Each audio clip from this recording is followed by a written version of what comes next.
시청자 여러분 안녕하십니까? 7월 14일 화요일장 파이널샷 시작합니다. 오늘 오전장에 반도체 기업을 중심으로 반등을 시도하던 유가증권 시장 오늘 하락으로 돌아선 모습 나타나고 있습니다. 코스닥 역시나 낙폭이 깊어지는 모습 오후장까지 이어지고 있는데요. 트럼프 미국 대통령의 일원을 향한 강경한 발언, 호르무즈 해협 봉쇄에 대한 우려감이 시장을 또 아래로 짓누르고 있는 듯한 모습입니다. 유가증권 시장은 121선 부근까지 밀려난 상황이고요. 코스닥 역시나 오늘 장중에 750선을 하회하는 움직임까지도 펼쳐졌는데요. 시장의 조정이 더 깊어지고 길어질까요? 마켓 A컷을 통해서 관련된 이야기 나눠보도록 하겠습니다. 네, 저희가 오늘 A컷으로 준비한 사진은 코스피의 일봉 차트 흐름을 준비를 했습니다. 오늘 코스피가 121선 부근까지 하락을 했습니다. 무려 7거래일 연속으로 음봉을 맞으면서 보시는 것처럼 단기 추세선도 빠르게 하락으로 좀 돌아선 모습이고요. 61선 이탈 이후에 하락폭이 더 깊어지면서 121선을 걸터 앉게 됐습니다. 만약에 오늘의 하락 추세가 더 지속이 된다면 121선 아래에서 유가증권 시장은 마무리를 하게 되는 건데요. 그렇게 된다면 시장의 추가 하락에 대한 가능성까지 열어봐야 된다는 그런 증권가의 분석이 더해지고 있습니다. 그렇다면 121선을 왜 시장에서는 주목하고 있을까요? 다음 장을 통해서 알아보도록 하겠습니다. 121선 같은 경우에는 120거래일간의 시장의 장기 추세를 뜻하는데요. 6월 20일 고점 대비 현재 시장은 25%가량 밀려있는 상황이고요. 15거래일 만에 이런 급락세가 확인이 된 것입니다.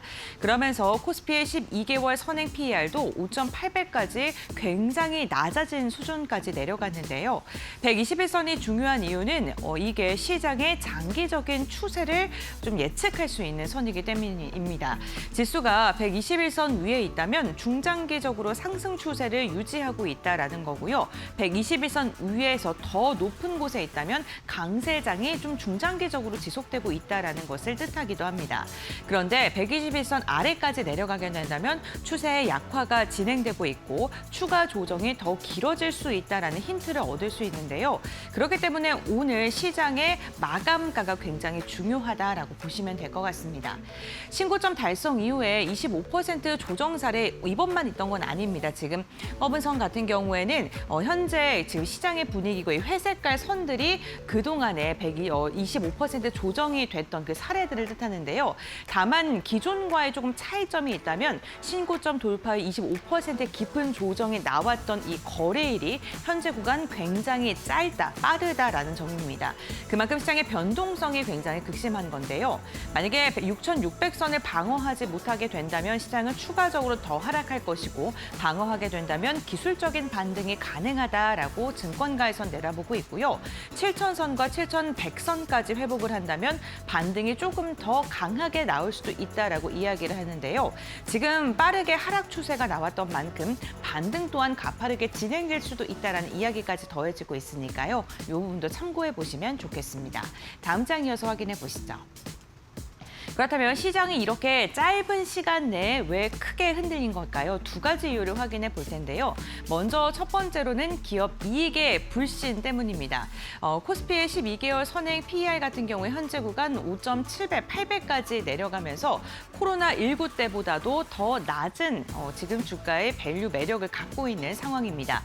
2003년 이후에 가장 낮은 수준까지 지금 주가의 위치, 지수의 위치가 떨어졌다라고 보시면 될 것 같고요. 그러면서 코스피 이익 추정치는 지속적으로 증가하고 있는 상황입니다. 2026년 순이익 컨센서스가 760억가량이고 내년 같은 경우에 전망치가 지금 1,000조를 넘을 것이다라고 지금 이야기가 나오고 있는 상황입니다.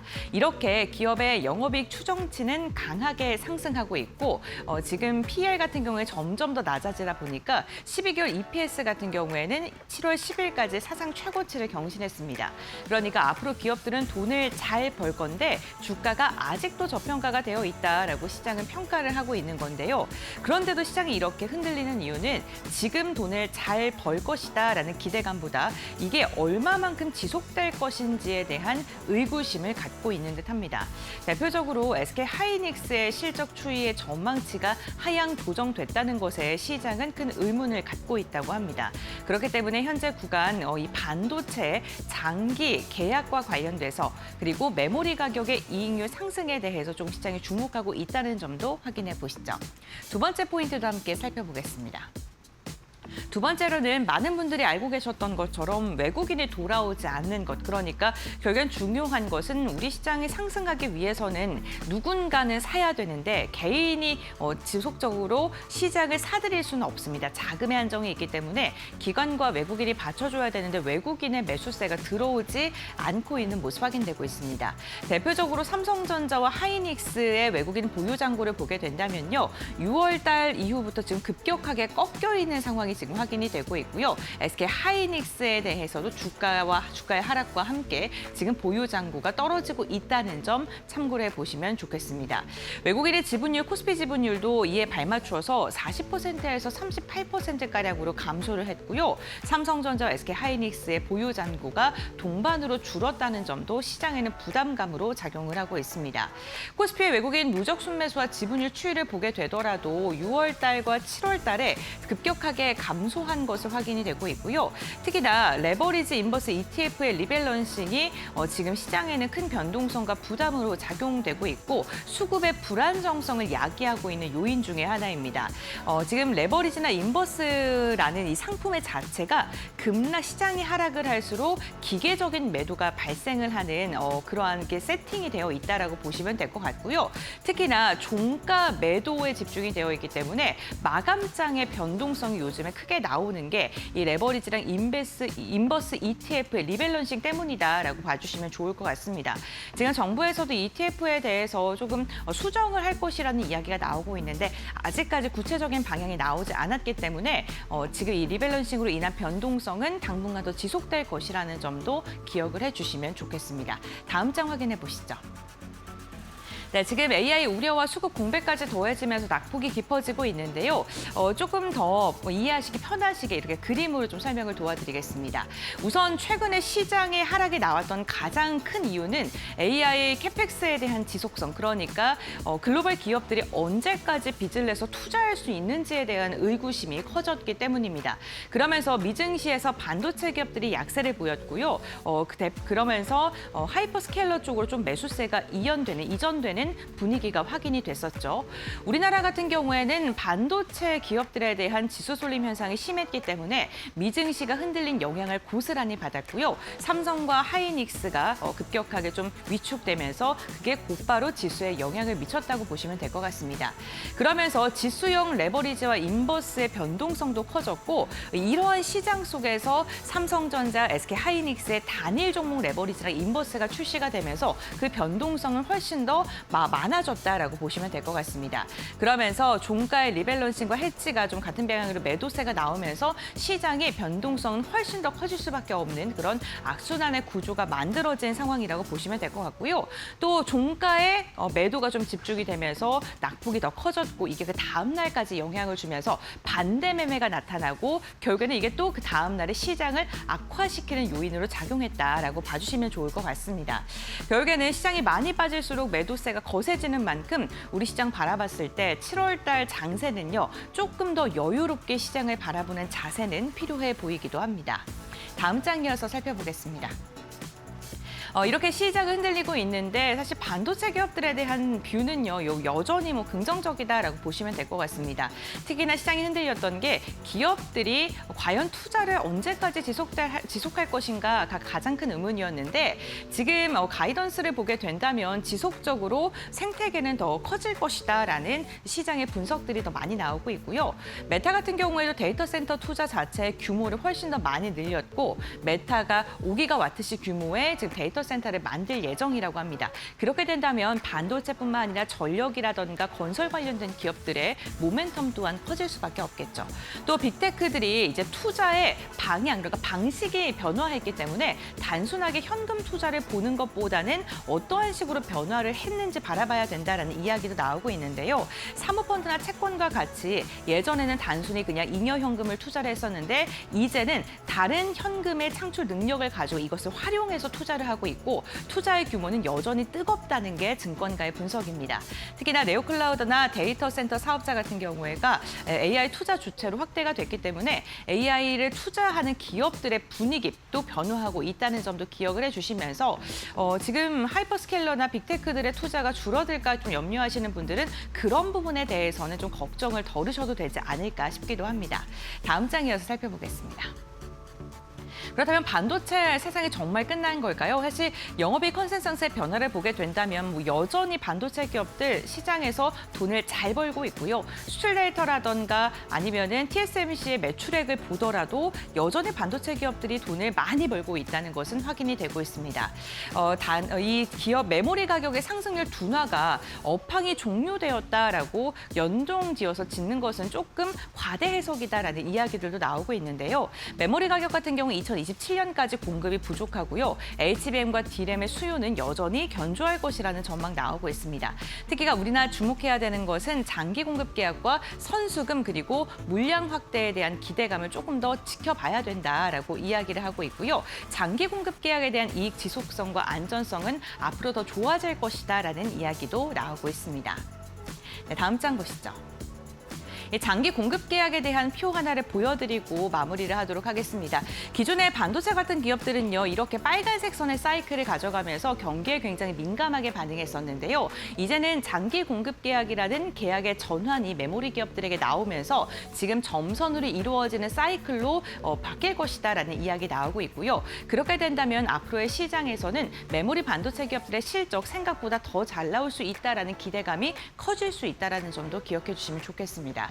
지금 시장은요, 긍정 요인과 위험 요인이 팽팽하게 맞서고 있는데요. 우선 우리 시장에서 중요한 건 또 투자의 심리이기 때문에 6,600선을 방어해 줄 수 있는지 또 빅테크 AI 투자 기업들이 투자를 얼마큼 할 것인지는 좀 지속적으로 체크를 해봐야 될 것 같습니다. 이렇게 마켓데이커 브리핑 마무리하도록 하고요. 그렇다면 이 시간 우리 시장 움직임 함께 살펴보겠습니다. 박세람 아나운서가 전해드립니다.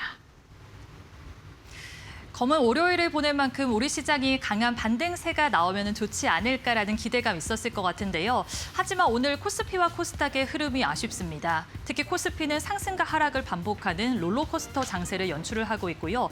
저가 매수와 차익 실현이 팽팽하게 맞서면서 변동성이 더욱더 커지고 있습니다. 그렇다면 현재 우리 시장 어떻게 흘러가고 있는지 확인해 보시죠. 먼저 코스피 지수의 흐름부터 확인해 보도록 하겠습니다. 오늘 코스피 같은 경우에는 장 초반에는 분위기가 나쁘지가 않았습니다. 삼성전자와 SK하이닉스가 4%, 5%가 넘어가는 강세 흐름을 보여주면서 코스피의 상승을 주도하기도 했는데요. 하지만 오전 11시를 기점으로 삼전닉스가 하락으로 전환을 하면서 코스피에도 하방 압력이 가해졌습니다. 그래도 현재는 상승폭을 조금은 키워나가면서 0.89% 오름세로 전환을 했고요. 6,800선을 회복한 채 6,867.76포인트에서 움직이고 있습니다. 오후에 기관의 매수세가 잘 들어오면서 코스피가 현재는 빨간불을 켜내고 있는데요. 오늘 코스피 같은 경우에는 이 방산주들의 낙폭이 과대하다라는 평가가 나오고 있고요. 삼전닉스가 연일 조정을 받고 있기는 한데 증권가에서는 PER이 역사적으로 저점 구간에 있기 때문에 저가 매수할 수 있는 좋은 기회다라는 리포트를 내놓고 있다는 점도 참고하셔야겠습니다. 그렇다면 코스닥 지수도 확인해 보도록 하겠습니다. 오늘은 코스닥은 하락세를 보이면서 현재 2.72% 떨어지고 있는데요. 오늘 제약바이오가 전방위적으로 하락세를 보이면서 코스닥의 하방 압력을 가하고 있고요. 2차 전지도 숨고르기에 들어가는 모습을 연출하고 있습니다. 다만 긍정적인 점이 있다면 테크윙이 호실적을 발표하면서 반도체 소부장 쪽으로는 매수세가 잘 유입이 되고 있고요. 그중에서도 반도체 장비주들이 그나마 코스닥을 오늘은 뒷받침해주고 있다라고 바라보시면 되겠습니다. 현재 777.77포인트에서 움직이고 있고요. 오늘 오후 12시 넘어서는 매도 사이드카가 발동됐다는 점도 참고하셔야겠습니다. 그렇다면 수급 상황 확인해 보도록 하겠습니다. 먼저 코스피 매매 동향 확인해 보시죠. 현재 메이저 주체들의 수급이 들어오고는 있습니다. 외국인의 매수세가 그렇게 크지는 않은데요. 4,200억 원대 물량들을 담아내고 있고요. 오늘 기관이 장 초반부터 계속해서 매수세를 확대하고 있습니다. 현재 3조 2천억 원대 물량들을 강하게 담아내고 있고요. 개인들은 차익 실현의 움직임을 보여주면서 무려 3조 6천억 원 시장에서 던져내고 있습니다. 어제와 결이 비슷한 점은 외국인이 삼성전자를 비롯해서 삼성그룹주들을 담아내고 있고요. 오늘은 SK스퀘어도 매집을 하고 있는데 반면에 SK하이닉스는 대량으로 매도하고 있다는 점은 체크하셔야겠습니다. 그렇다면 코스닥에서도 수급 확인해 보도록 하겠습니다.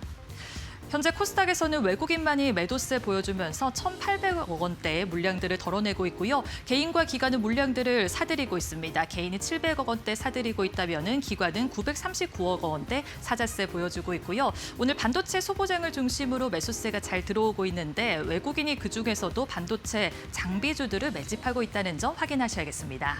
그렇다면 이 시장을 움직이고 있는 이슈 확인해 보도록 하겠습니다. 오늘 첫 번째 이슈는 이 폭염 관련주인데요. 어제 이어서 오늘도 폭염 관련주들이 장 초반에 좋은 흐름을 보여주기도 했습니다. 폭염이 시작이 되면서 이 에어컨과 가습기나 제습기 같은 가전의 판매가 늘어날 수 있다라는 기대감이 커졌고요. 장마와 무더위도 함께 이어지면서 본격적으로 성수기에 진입했다라는 분석이 나오고 있습니다. 또 실제로 이 계절 가전의 판매율이 높아지면서 3분기 실적에 대한 개선 기대감 도 반영이 되고 있는데요. 오늘 장 초반에는 좋은 흐름을 보여줬으나 후반에는 낙폭을 좀 키워나가는 종목들도 있었습니다. 현재 분위기 한번 확인해 보시죠. 어제 위닉스가 상한가를 터치를 했는데 이 제습기 가장 대표적인 기업이라고 할 수가 있겠는데요. 현재도 9.56% 좋은 상승세 보여주고 있습니다. 쿠쿠홈시스도 0.47% 소폭 오름세 보여주고 있고요. 파세코도 어제 폭염 관련주 중에서 상당히 좋은 흐름을 보여줬는데요. 오늘은 11.76% 떨어지고 있고요. 그럼에도 불구하고 창문형 에어컨 판매 확대 기대감 반영되고 있다는 점 참고하셔야겠습니다. 지금 신일전자와 LG전자도 파란불 켜내고 있습니다. 그렇다면 그 다음 이슈 확인해 보도록 하겠습니다. 오늘 두 번째 이슈는 통신 장비주인데요. 오늘 통신 장비주들이 장 초반에 강세 흐름을 연출하기도 했습니다. AI 데이터 센터가 늘어나면서 이 데이터를 빠르게 주고받을 수 있는 광통신과 통신 장비주들에 대한 관심이 끊이지 않고 있는데요. 여기에다가 미국 통신사들이 네트워크 투자를 확대하겠다, 네트워크 장비 공급을 늘리겠다라고 밝히면서 국내 통신 장비주들도 시장의 주목을 받고 있습니다. 관련주들의 흐름 살펴보도록 하겠습니다. 시장에서는 이제 AI 인프라 투자가 반도체를 넘어서서 통신 장비, 광통신까지 퍼지고 있다는 점에 대해서 매우 긍정적으로 평가하고 있습니다. 현재 기가레인이 21.52% 상승세 보여주고 있고요. 빛과전자도 5.90% 빨간불을 켜내고 있습니다. AI 데이터 센터용 광케이블의 수요에 대한 확대 기대감 붙으면서 좋은 흐름 보여주고 있고요. 대한광통신 역시 0.27% 소폭 오름세 보여주고 있습니다. KMW는 미국에서 이 투자가 확대될 수 있다는 기대가 붙고 있지만 현재는 5.03% 떨어지고 있고요. 센서뷰도 4.10% 내림세 보여주고 있습니다. 지금까지 시장 흐름 살펴봤고요. 이어서 종목 파인더 함께 해보시죠. 네, 파이널샷 함께하고 계십니다. 신민영입니다. 이어서 종목 파인더 통해서 보다 자세한 종목별 이슈들 짚어보고요. 투자 전략 함께 정비해 보도록 하겠습니다. 오늘도 다양한 이슈들 주목받고 있는데요. 첫 번째로 반도체 쪽 분위기 점검해 보도록 하겠습니다. 반도체 검사 장비 업체 테크윙이 2분기 잠정 실적을 공개했는데요. 시장의 눈높이를 뛰어넘으면서 오늘 주가 강세 흐름 연출하고 있습니다. 테크윙의 매출액이 전년 동기 대비 16%가량 증가하면서 567억 7,700만 원 기록했고요. 영업이익의 경우에도 전년 동기 대비 100% 가까이 증가했습니다. 96%대 급증세 연출하면서 125억 500만 원 기록했습니다. 오늘 소부장 종목들 안에서 단연 눈에 띄는 흐름 연출하고 있고요. 또 지난주에 최태원 SK그룹 회장이 이제 나스닥에 SK하이닉스를 상장시키면서 CNBC와의 인터뷰를 진행했는데 이 자리에서 AI 분야에서 적어도 수백억 달러 규모의 투자를 예상하고 있다라는 취지의 발언을 하면서 소부장 업체들의 낙수 효과도 기대되고 있는 상황입니다. 뿐만 아니라 또 최 회장이 빅테크마다 칩을 더 달라고 아우성이다라면서 생산 시설의 확대 필요성을 강조하기도 했는데요. 이에 따른 수혜 기대감 주가에 반영되고 있는 상황입니다. 이런 가운데 SK하이닉스의 주가는 다소 아쉬운 흐름을 이어가고 있습니다. SK하이닉스를 두고 증권사에서 2분기 실적이 기대치에 못 미칠 수도 있다라는 그런 전망을 또 제시하고 있는데요. 2분기 프리뷰 리포트에서 한국투자증권은 LTA 장기 공급 계약을 반영한 추정치 현실화라고 표현을 했습니다. 26년 그리고 27년 올해와 내년의 영업이익 추정치를 각각 9%, 11% 하향 조정했는데 실적의 우려가 아니라 LTA를 기반으로 한 가격 가정의 현실화를 반영했다라고 표현을 했고요. 목표 주가 380만 원 유지하고 있는 상황입니다. 미래에셋에서도 목표 주가는 420만 원으로 유지하고 있는데 2분기 이익 추정치를 조금 하향 조정하면서 시선을 약간만 아래로 내려야 한다라고 주장을 했는데요. 하지만 대외 업황 변수는 여전히 견조하다면서 27년에 내년 증액 기조는 유지하겠다라는 의견 제시하고 있는 상황입니다. 반도체주 분위기도 함께 체크해 보시죠. SK하이닉스 현재 구간 3%대 오름세 보여주고 있습니다. 어제 급락에 비하면 아쉬운 수준이지만 그래도 반등을 시도하고 있는 상황이고요. 삼성전자도 3%대 오름세 포착되고 있습니다. 앞서 실적을 살펴봤던 테크윙 11% 급등세 연출하고 있고요. 이밖에 코스닥 안에서 VM 그리고 가온칩스가 선방하고 있습니다. VM도 11%대 급등세 107,200원 선 지나가고 있습니다. 네, 반도체 쪽 분위기 살펴봤고요. 이어서 두 번째 이슈 짚어보겠습니다. 미국과 이란 간의 긴장이 다시금 고조되고 있죠. 석유 시장의 불확실성이 확대되고 있습니다. WTI의 경우에는 다시금 배럴당 78달러까지 급등해 있고요. 호르무즈 해협이 다시금 봉쇄되면서 원유 공급이 빠르게 감소했고요. 정제유 공급도 여전히 부족한 상황입니다. 휘발유 그리고 경유 가격의 강세가 이어지면서 정제 마진이 다시금 급증할 것이라는 유진투자증권의 전망이 오늘 제시되기도 했는데요. 실제로 복합 정제 마진이 올해 들어서 전쟁으로 인해서 급등했다가 다시금 좀 휴전 이야기 나오면서 주춤했었는데 다시금 또 급등할 것이라는 전망을 제시하고 있는 겁니다. 그리고 또 유진투자증권에서는요. 현재 석유 시장의 문제가 원유보다 정제 능력에 있다고 봤습니다. 이 우크라이나가 최근 2달 사이에 러시아 정유시설 19곳을 공격했는데 이에 따라서 이러한 영향 속에서 경유 생산이 3분의 1이나 감소했고 휘발유와 항공유 생산 크게 위축될 것으로 추정을 했습니다. 이렇게 정제 능력이 불안한 상황이기 때문에 당분간은 정유사의 실적 기대감이 부각되면서 주가 강세가 이어질 가능성이 높다는 분석을 제시하고 있습니다. 오늘 이에 따라 정유사의 상승의 연속성이 좀 확인되고 있는데요. 분위기 함께 체크해 보시죠. 네, 흥구석유가 어제에 이어서 오늘까지 가장 큰 시세를 좀 분출하고 있습니다. 현재는 윗골이 좀 많이 달긴 했지만 6%대 오름세 확인되고 있고요. 12,000원 선, 12,400원 선 위에서 거래되고 있습니다. 남해화학과 한국석유, 극동유화 같은 종목들 오늘 시장 대비 선방하는 모습 확인되고 있고요. 한국석유 현재 구간 1%대 오름세입니다. 중앙에너비스도 약보합권 흐름 포착되고 있습니다. 네, 이어서 마지막 이슈 살펴보도록 하겠습니다. 은행주 쪽 분위기 점검해 볼 텐데요. 지난 1개월간 봤을 때 KRX 은행업 지수가 7.3% 상승을 했습니다. 코스피 상승률을 상회하면서 23%가량 코스피 대비 아웃퍼폼하는 모습 확인이 됐는데요. 반도체주 안에서 리밸런싱이 일어나면서 은행주 쪽으로 수급 이동이 좀 나타난 것으로 보입니다. 이러한 가운데 미국에서의 은행주가 우리보다 약 일주일 정도 앞서서 이번 주에 본격적으로 어닝 시즌에 돌입하게 되는데요. 글로벌 은행주 안에서 주가 상관관계가 높아진 가운데 미국 은행들의 2분기 실적과 향후 가이던스에 좀 주목해야 한다는 것이 1차적으로 관건이다라는 증권사의 조언이 나타나고 있습니다. 이러한 가운데 교보증권에서는 은행 업종에 대한 투자 의견을 비중 확대로 유지하고 있는데요. 3가지 투자 포인트를 또 제시하고 있습니다. 일단 하반기 기준금리 인상 전망 속에 수혜가 기대되고 있죠. 금리 상승 수혜주로 시장의 관심이 지속될 것이라는 전망이고요. 또한 절대적인 원화 대출금 그리고 비이자 수익 등에 힘입어서 견조한 수익이 전망된다고 보고 있습니다.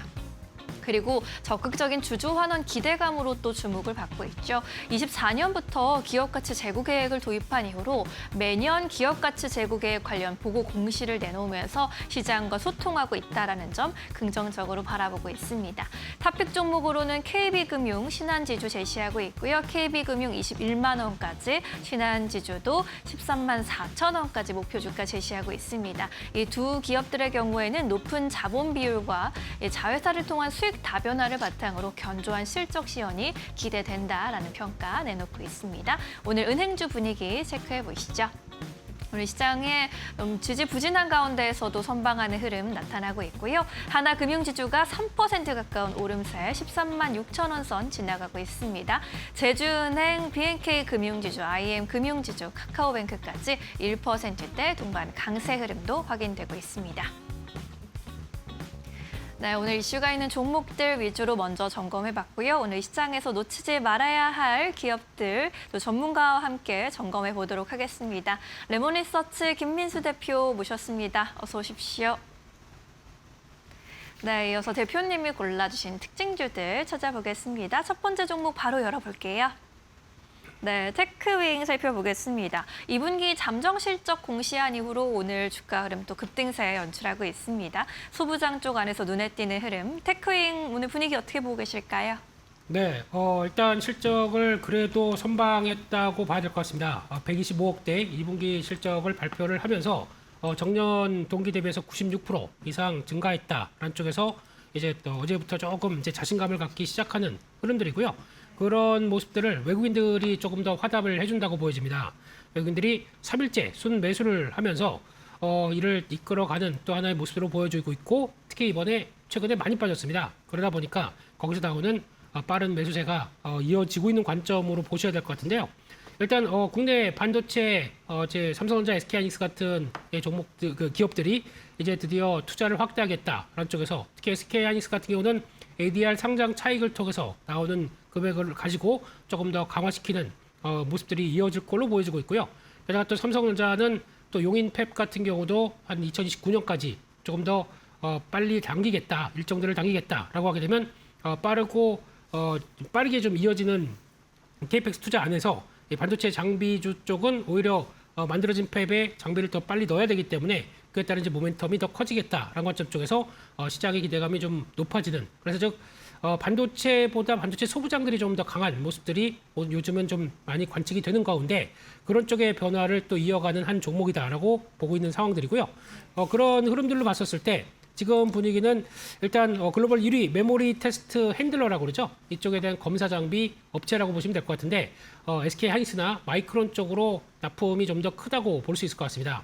근데 그래도 이제 요즘 최근에 부각을 많이 받는 쪽들이 큐브 프로버라고 하죠. 이쪽이 256 칩 같은 경우가 테스트가 가능한 HBM 전용 어떤 그 핸들러와 그리고 또 테스터가 같이 결합한 모습이라고 보시면 될 것 같고요.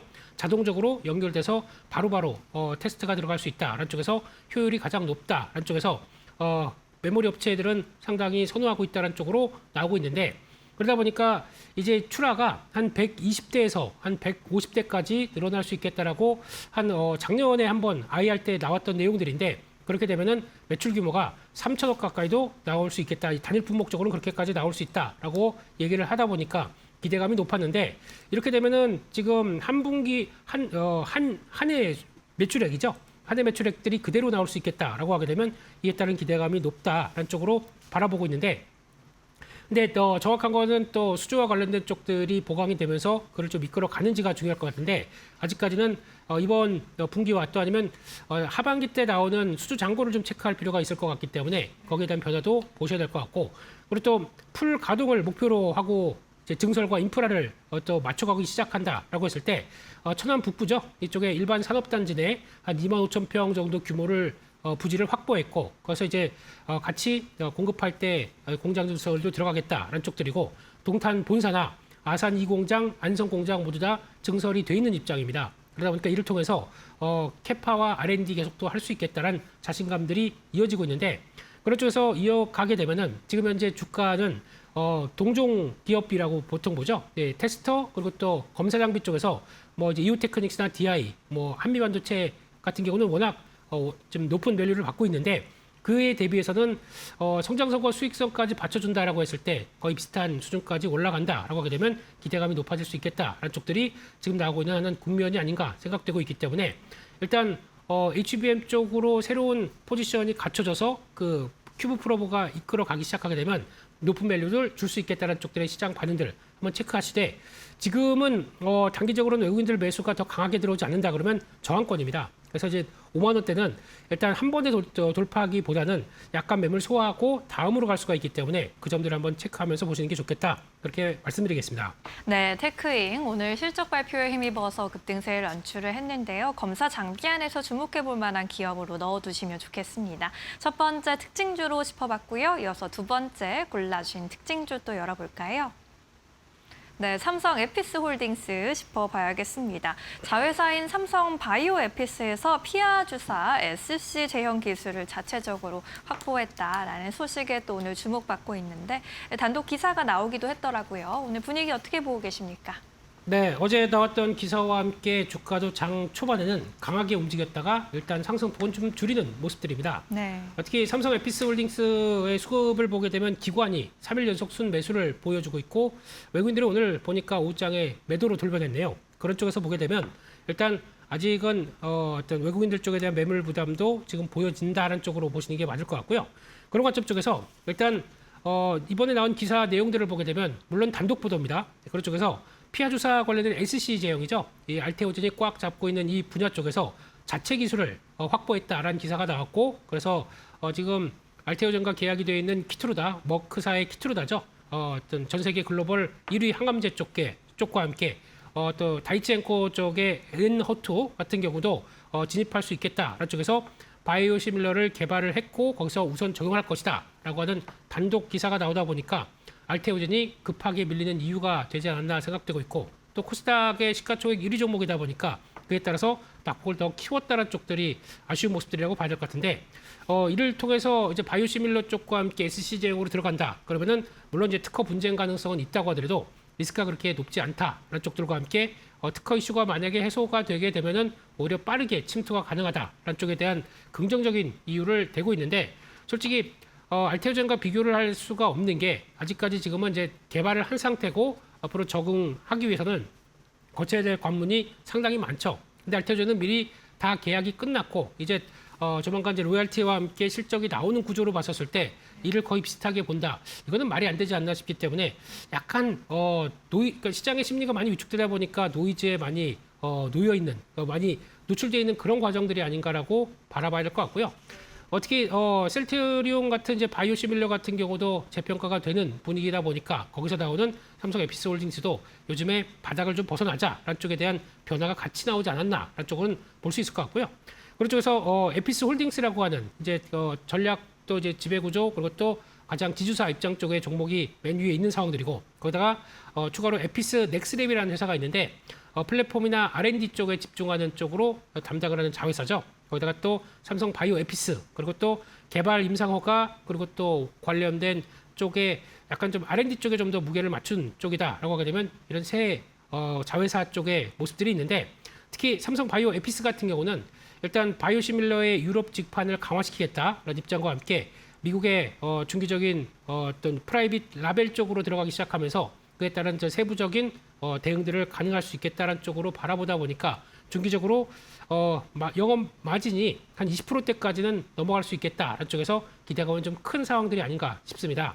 근데 아직까지는 특히 이제 에피스 넥스랩 같은 경우가 신약과 플랫폼 그리고 이중항체 ADC 최근에 부각받는 새로운 트렌드 쪽에서 많이 성과를 내고 기대를 하겠다라는 쪽이다 보니까 이쪽에 대한 가치를 좀 더 끌어올려줘야 된다라고 하는 시장 반응은 있다고 하더라도 지금 어떻게 보면은 바이오 쪽들이 아무래도 시장에서 중심이 돼서 끌고 갈 수 있는 그런 모습들은 일단 아니기 때문에 일단 이런 관련된 쪽에서는 조금 더 내용들을 좀 확인해보고 대응하는 게 좋겠다는 쪽에서 일단 아직은 강한 탄력들은 좀 제한될 수 있겠다라는 쪽으로 보시고 대응하는 게 좋을 것 같습니다. 네, 알겠습니다. 특히나 이 바이오시밀러 사업의 진행 방향성을 좀 체크해 보시고 여유 있게 대응하는 게 좋겠다라는 의견 주셨으니까요. 투자 판단에 잘 참고해 보시면 좋겠습니다. 자, 오늘의 특징주들 먼저 만나봤고요. 이어서 오늘 시장 좀 불안하게 흘러가고 있는데 어떤 종목을 좀 선점하면 좋을지 매수기에 열려있는 포착주 살펴보겠습니다. 네, 원익 IPS 골라주셨네요. 반도체 쪽에 대한 관심 여전히 유효할까요? 네, 반도체 쪽도 낙폭 과대와 함께 벗어나기 시작하게 되면 그와 관련된 소부장 쪽이죠. 원익 IPS도 이를 좀 쫓아가는 모습들 쪽에서 관심이 필요하겠다라는 쪽들로 보셨으면 좋겠고요. 특히 원익 IPS는 반도체 그리고 또 디스플레이 태양광 관련된 쪽에 증착 그리고 또 식각이죠. 그리고 열처리 같은 전공정 장비 쪽에서 강점을 보이는 회사입니다. 그러니까 전공정의 약간 종합 백화점 느낌이 나는 그런 대표적인 회사죠. 그런 쪽에서 삼성전자, SK하이닉스, 중국 디스플레이 업체까지 납품을 하기 시작하는데 그래도 반도체 장비가 매출의 77%를 차지한다라고 하다 보니까 거의 반도체 장비사라고 보시면 될 것 같고요.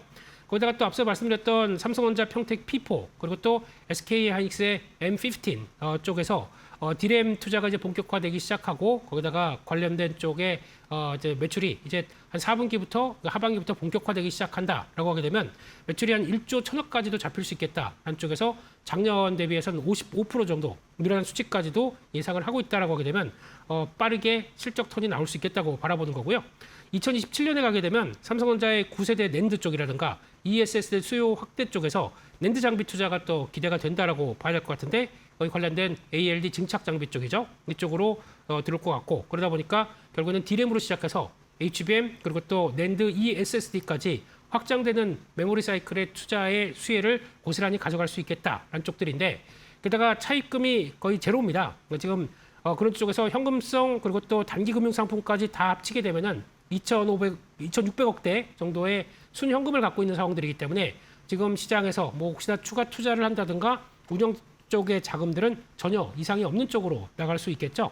그런 쪽에서 아무래도 매출에 편향된 쪽들은 삼성에 좀 더 무게를 많이 맞춰져 있습니다. 그러다 보니까 오히려 지금 실적 관련된 쪽들은 삼성의 투자와 함께 나오는 부분들에 좀 더 많이 영향을 끼친다는 쪽에서 어떤 단일 회사에 대한 리스크는 좀 있다고 하더라도 지금 그것보다는 빠르게 실적이 늘어날 가능성들, 특히 올해는 영업이익이 한 2,200억대까지 예상을 하고 있고요. 또 내년은 2,700억대, 2028년 가게 되면 3,400억대까지 예상을 하다 보니까 그것까지 감안한다라고 하게 되면 지금 한 2년 뒤까지의 실적 흐름들까지 계산하게 되면 지금 시총이 한 6조 정도까지 되는 모습들은 어느 정도 설명이 될 수 있지 않나라는 쪽에서 지금 시장이 이제 많이 올랐지만 최근에 좀 올랐다가 다시 밀린다고 하더라도 레벨업은 더 시도가 들어갈 수 있겠다 쪽으로 바라보고 있고요.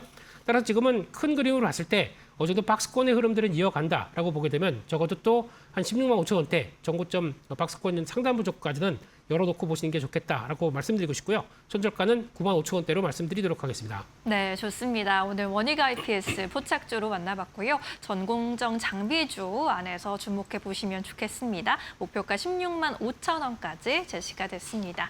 오늘 말씀은 여기까지 듣도록 할게요. 자세한 설명 고맙습니다.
SK하이닉스 주가가 국내 증시에서 하루 만에 15% 넘게 폭락한 데 이어 미국 나스닥에 상장된 ADR도 9.3% 급락했다. 상장 첫날 13% 넘게 치솟았던 상승분을 대부분 반납하며 공모가 수준까지 밀려났다. 시장은 AI 반도체 열풍이 끝났다고 보는 것은 아니다. 다만 단기간 급등했던 주가에 대한 부담이 한꺼번에 반영되면서 차익 실현 매물이 쏟아지고 있다는 분석이다. 메모리 업종 전반에 대한 밸류에이션 재조정도 동시에 진행되고 있다. 이제 투자자들의 시선은 7월 말부터 시작되는 미국 빅테크들의 2분기 실적 발표로 향한다. AI 투자 확대가 다시 확인된다면 반등의 계기가 될 수 있지만 기대에 못 미친다면 조정이 더 길어질 가능성도 있다. SK하이닉스의 이번 급락은 AI 시대가 끝났다는 신호가 아니라 높은 기대를 시장이 다시 평가하기 시작했다는 신호에 더 가깝다. 이제 진짜 시험되는 빅테크 실적이다.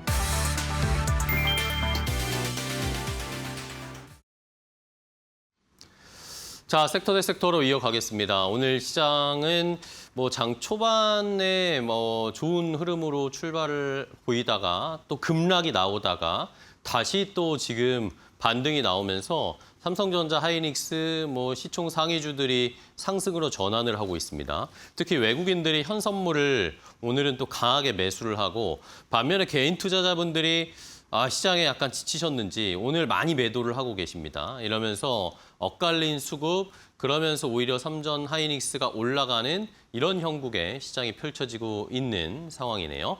자, 그럼 마지막까지 또 어떻게 움직일지 살펴보면서 섹터 대 섹터로 이어가겠습니다. 오늘 시장에서 강한 섹터, 또 약하지만 기회를 찾을 수 있을 그런 섹터 한번 알아보겠습니다. 자, 오늘 이데일리 TV의 박근호 전문위원과 함께 섹터 대 섹터 이야기 나눠보겠습니다. 안녕하세요, 위원님. 안녕하십니까. 네, 반갑습니다. 자, 첫 번째 섹터 대 섹터 어떤 걸 골라주셨을지 시장에서 오늘 강한 섹터와 좀 약한 섹터, 좀 반대되는 상황을 지켜보도록 하겠습니다. 첫 번째 섹터 보면요.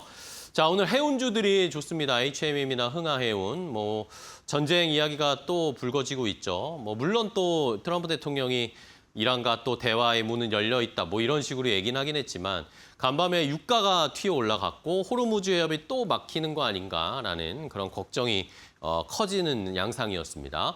반면에 하락하는 sek터는 그러면 이렇게 지정학적 리스크나 전쟁의 위협이 나오면 아니 방산주도 올라야 되는데 방산은 또 오늘 떨어지고 있습니다. 시장이 갈피를 잡기가 참 쉽지 않은데 일단은 상승 섹터부터 좀 볼까요? 자, 위원님, 이 섹터 상승 섹터 해운주들은 늘 이렇게 호르무즈 해협이나 지정학적 리스크 나오면 반짝 올랐다가 이게 또 힘이 얼마 못 가더라고요. 이번에는 좀 다를까요? 어떻게 보세요? 실질적으로 이제 운임 지수 같은 경우는 최근에 조금 꺾였고 2분기 내내 좋았거든요. 네. 근데 오늘 해운주를 고른 이유는 일단은 미국 이란 전쟁 초기죠. 이제 3월 첫 거래에서부터 해운주들이 상당히 시장에서 좀 관심을 받았고 사실 몇몇 개 종목군들은 하루 이틀 상승으로 끝나긴 했었습니다만 한 달 내내 오른 종목군들도 있기 때문에 해운주를 좀 준비를 했는데요. 일단 호르무즈 재봉쇄로 인해서 이제 해상 오늘 돌아가야 되니까 이제 희망봉 쪽으로 운임 상승 가능성이 기대가 된다. 운임은 사실 계속 좋았습니다. 이제 최근에 좀 약간 꺾였는데 이제 대표적인 종목으로는 이제 STX 그린 로지스가 지금 2연상을 가고 있는데 왜 다른 종목군들보다 이 STX 그린 로지스가 상한가를 오늘은 심지어 이제 기세 상한가라고 보통 얘기하는 점 상한가도 기록을 하고 있는 상황인데요. 워낙에 시총이 좀 작습니다. 시총이 이제 200억대 정도밖에 안 되고 일단 최근에 산업은행에서 선박 가압류까지 당할 정도로 좀 약간 힘들어요. 그래서 방송에서 좀 약간 언급하긴 힘든 종목이긴 합니다만 그래도 해운주들 쪽에서 2연상을 기록하는 종목이 있어서 말씀을 좀 드렸고요. 흥하해운이 사실 그 지난 3월 달에 전쟁 발발 이후로 가장 많이 오른 해운사가 이제 흥하해운이죠. 흥하해운은 왜 올랐냐면 아마 여러분들이 이 단어를 많이 들어보셨을 것 같은데 잔금상선이라고 상장 안 돼 있는 그 해운사가 있어요. 흥하해운이 잔금상선의 자회사죠. 근데 이 잔금상선이 전쟁이 일어나기 전에 대규모로 유조선을 많이 확보를 해놔서 하루에 8억을 번다라고 뉴스가 엄청 많이 나왔죠. 그래서 이 잔금상선의 자회사인 흥하해운이 가장 많이 올랐는데 이번에도 일단은 과거처럼 오를지 한번 지켜보면 될 것 같고요. 일단 2분기 실적은 이 선사 해운사들이 다 좋을 것으로 시장은 예견을 하고 있습니다. 2분기 내내 이 운임이 다 좋았거든요. 일단 그게 이제 3분기까지 연결이 됐느냐, 그리고 실질적으로 이번에 이란, 미국 전쟁이 재발발된 후에 이게 또 어디까지 유지가 되느냐, 이것도 한번 좀 관심 있게 지켜봐야 될 필요성이 있을 것 같습니다. 네, 알겠습니다. 자, STX 그린 로지스가 상한가를 가고 몇몇 또 해운주들이 좋은 흐름을 나타내고 있는 모습이고요. 자, 이제는 하락 섹터로 갈 텐데 방산주들은 그런데 이런 지정학적 리스크가 나도 주가가 가질 않고요. 최근에 방산주들의 흐름도 좋지가 않죠. 이 방산주들은 어떻게 봐야 될까요? 그럼 실적 전망들도 조금 낮춰 잡는다 그런 이야기도 좀 있더라고요. 방산주들이 일단 우리는 두 가지를 한번 생각해 봐야 될 것 같아요. 네. 지금 지정학적 리스크에서도 모르지 못하면 과연 무엇으로 오를 수 있을 것인가, 이 부분을 한번 좀 생각을 해봐야 될 것 같고, 두 번째는 시장이 지금 사실 안 좋습니다. 안 좋은데 시장이 만약에 좋았을 때 방산주들은 과연 어떠한 흐름을 보여줬을까, 이 두 가지가 사실 가장 중요한 키포인트고 시장에서 궁금한 부분이거든요. 일단 1분기 실적이 최근에 이제 방산주들 고점이 역사적인 신고점이 로템이나 LIG 디펜스나 하나 에어로나 이런 기업들이 좀 약간 고점이 좀 약간 달라요. 네. 3월 달에 찍은 종목군들도 있고 4월 달에 찍은 종목군들도 있고 역사적인 고점을 일단은 1분기 실적이 시장 기대치 대비해서 못 미쳤기 때문에 2분기 실적 기대감이 좀 낮아지는 거죠. 뭐 방산주들 같은 경우는 1분기, 2분기, 3분기, 4분기 실적이 막 이렇게 확 바뀔 수 있는 그런 부분은 아니니까 실질적으로 수주를 한 다음에 이제 납품을 해서 매출 영향이 나올 때까지 보통 뭐 리드 타임이라고 보통 얘기를 하죠. 그 리드 타임이 굉장히 긴 어떤 조선사들만큼 길기 때문에 그런 부분들이 이제 시장에서 1분기 실적에 대한 실망감이 2분기까지 좀 연결되어 있는 듯한 느낌이고, 자 그러면은 좀 우리가 좀 솔직하게 좀 표현을 해보도록 하겠습니다. 하나 에어로 다이나믹스나 뭐 현대로템, LG 디펜스 고점에서 하나 에어로는 고점에서 사실 뭐 굉장히 많이 밀려 있죠. 뭐 50% 밀려 있다라고 해도 틀리지 않을 텐데, 그러면은 하나 에어로, 현대로템, LG 디펜스 이런 기업들이 올해 3, 4월 달에 고점 찍을 때 얼마나 올라왔냐면 하나 에어로 기준으로 40배가 올라왔습니다. 40배. 40배 올라왔는데 사실 40배 올라오는 것도 뭐 실적이 바탕이 됐으니까 당연히 올라왔겠죠. 그동안에 좀 많은 일도 있었고. 그러면 그 40배 올라오는 동안에 하나 에어로스페이스가 이제 대장이니까 말씀드리면 기존에 올라왔던 어떤 모멘텀보다 더 큰 게 나와야 되는데 사실 그게 무엇인지 한번 좀 생각해 보면 저는 그거에 대한 확실한 답을 좀 내리긴 좀 약간 힘들 것 같아요. 많이 오른 종목이 떨어지는 것은 뭐 다른 악재라든가 문제점이 있어서 떨어지는 건 아니죠. 이제 올랐기 때문에 떨어지는 건데 과연 지금 우리나라의 방산주들이 지정학적 리스크가 다시 터졌을 때 떨어지는 이유는 뭐 이렇게 다른 생각을 할 수도 있습니다. 중동 쪽의 파이프라인이 지금 훼손이 될 수도 있기 때문에 떨어진다. 과거 같았으면 올랐을 텐데 이렇게 생각을 할 수도 있는데 중요한 건 이런 지정학적 리스크로 단기간에 오르고 떨어지는 게 아니라 다시 정고점을 회복할 수 있는 과연 모멘텀은 무엇인가 이 부분이 조금 시장에서 답을 주기 어려운 부분이 아닌가라는 생각을 좀 해봤습니다. 네, 알겠습니다. 자, 방산주들은 이제 약간의 의구심들이 방산주에도 좀 계속 노이즈가 발생을 하고 있는 상황입니다. 오늘 하락하는 섹터로 봤고요. 자, 그러면 이 중에서 상승 섹터 해운주 중에 좀 종목을 살펴볼까요? 어떤 종목 볼까요? 대장주를 보는 게 좀 나을 것 같습니다. 일단 HMM을 좀 준비를 했는데요.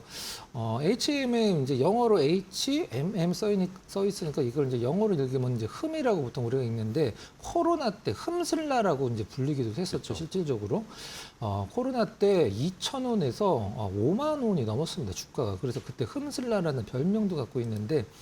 일단 그때 뭐 실적도 엄청나게 좋아졌죠. 최근에 HMM들 여러분들 지금 TV 보고 계신 분들 뭐 HTS 컴퓨터에 켜 있으면 한번 확인해 보시면 최근에 HMM 주가는 옆으로 좀 약간 플랫하게 좀 기어가고 있는 상황인데 횡보를 하는데 외국인들 기관들 수급이 상당히 좋아지고 있습니다. HMM 쪽에 이 부분 조금 참고를 해야 될 것 같고 일단 2, 4분기 내내 일단 운임이 가장 좋았기 때문에 뭐 2분기 실적은 뭐 당연히 기대를 해도 되는데 기대치 대비해서는 실질적으로 어떤 주가 흐름이 뭐 그렇게 지금 좋은 상황은 아니죠. 일단 그 시장에서는 뭐 당연하겠습니다만 회원사들이 오르는 이유는 일단은 봉쇄가 들어가면 이제 운임이 오르니까 이 부분들이 실적에 영향을 미친다라고 이제 생각을 하실 수도 있는데 이번에 회원사들 입장에서는 굉장히 적절한 시기에 이게 다시 재봉쇄가 들어갔습니다. 봉쇄 이후에 이제 운임이 올라가다가 봉쇄가 풀리고 운임이 단기간에 내려갔거든요. 근데 이 상하이 컨테이너 지수 같은 경우도 근데 이번에 재봉쇄 들어가면서 이게 운임이 다시 정고점을 뚫고 올라갈지 그 부분을 한번 좀 살펴봐야 될 것 같고요. HMM 하면 우리가 보통 뭐 실적이라든가 뭐 이런 뭐 단기적인 어떤 이슈도 많이 적용이 가능하지만 참 매각과 관련돼서 상당히 이슈가 됐었는데 그게 좀 약간 최근에 좀 다운이 되고 있는 상황이죠. HMM을 노리는 기업이 사실 뭐 적지는 않습니다. 뭐 몇몇 개 기업들은 다 떨어져 나갔고 최근에 이제 하림, 그다음에 삼라마이너스 이제 보통 SM그룹이라고 표현하는 그 SM 아니고요. 일단 SM그룹이 가장 적극적이긴 했었습니다만은 최근에 SM그룹이 좀 약간 현금이 필요한 상황인데 과거에 HM에 인수하려고 야금야금 모아놓은 지분이 있는데 그걸 좀 끝까지 좀 안 팔고 있더라고요.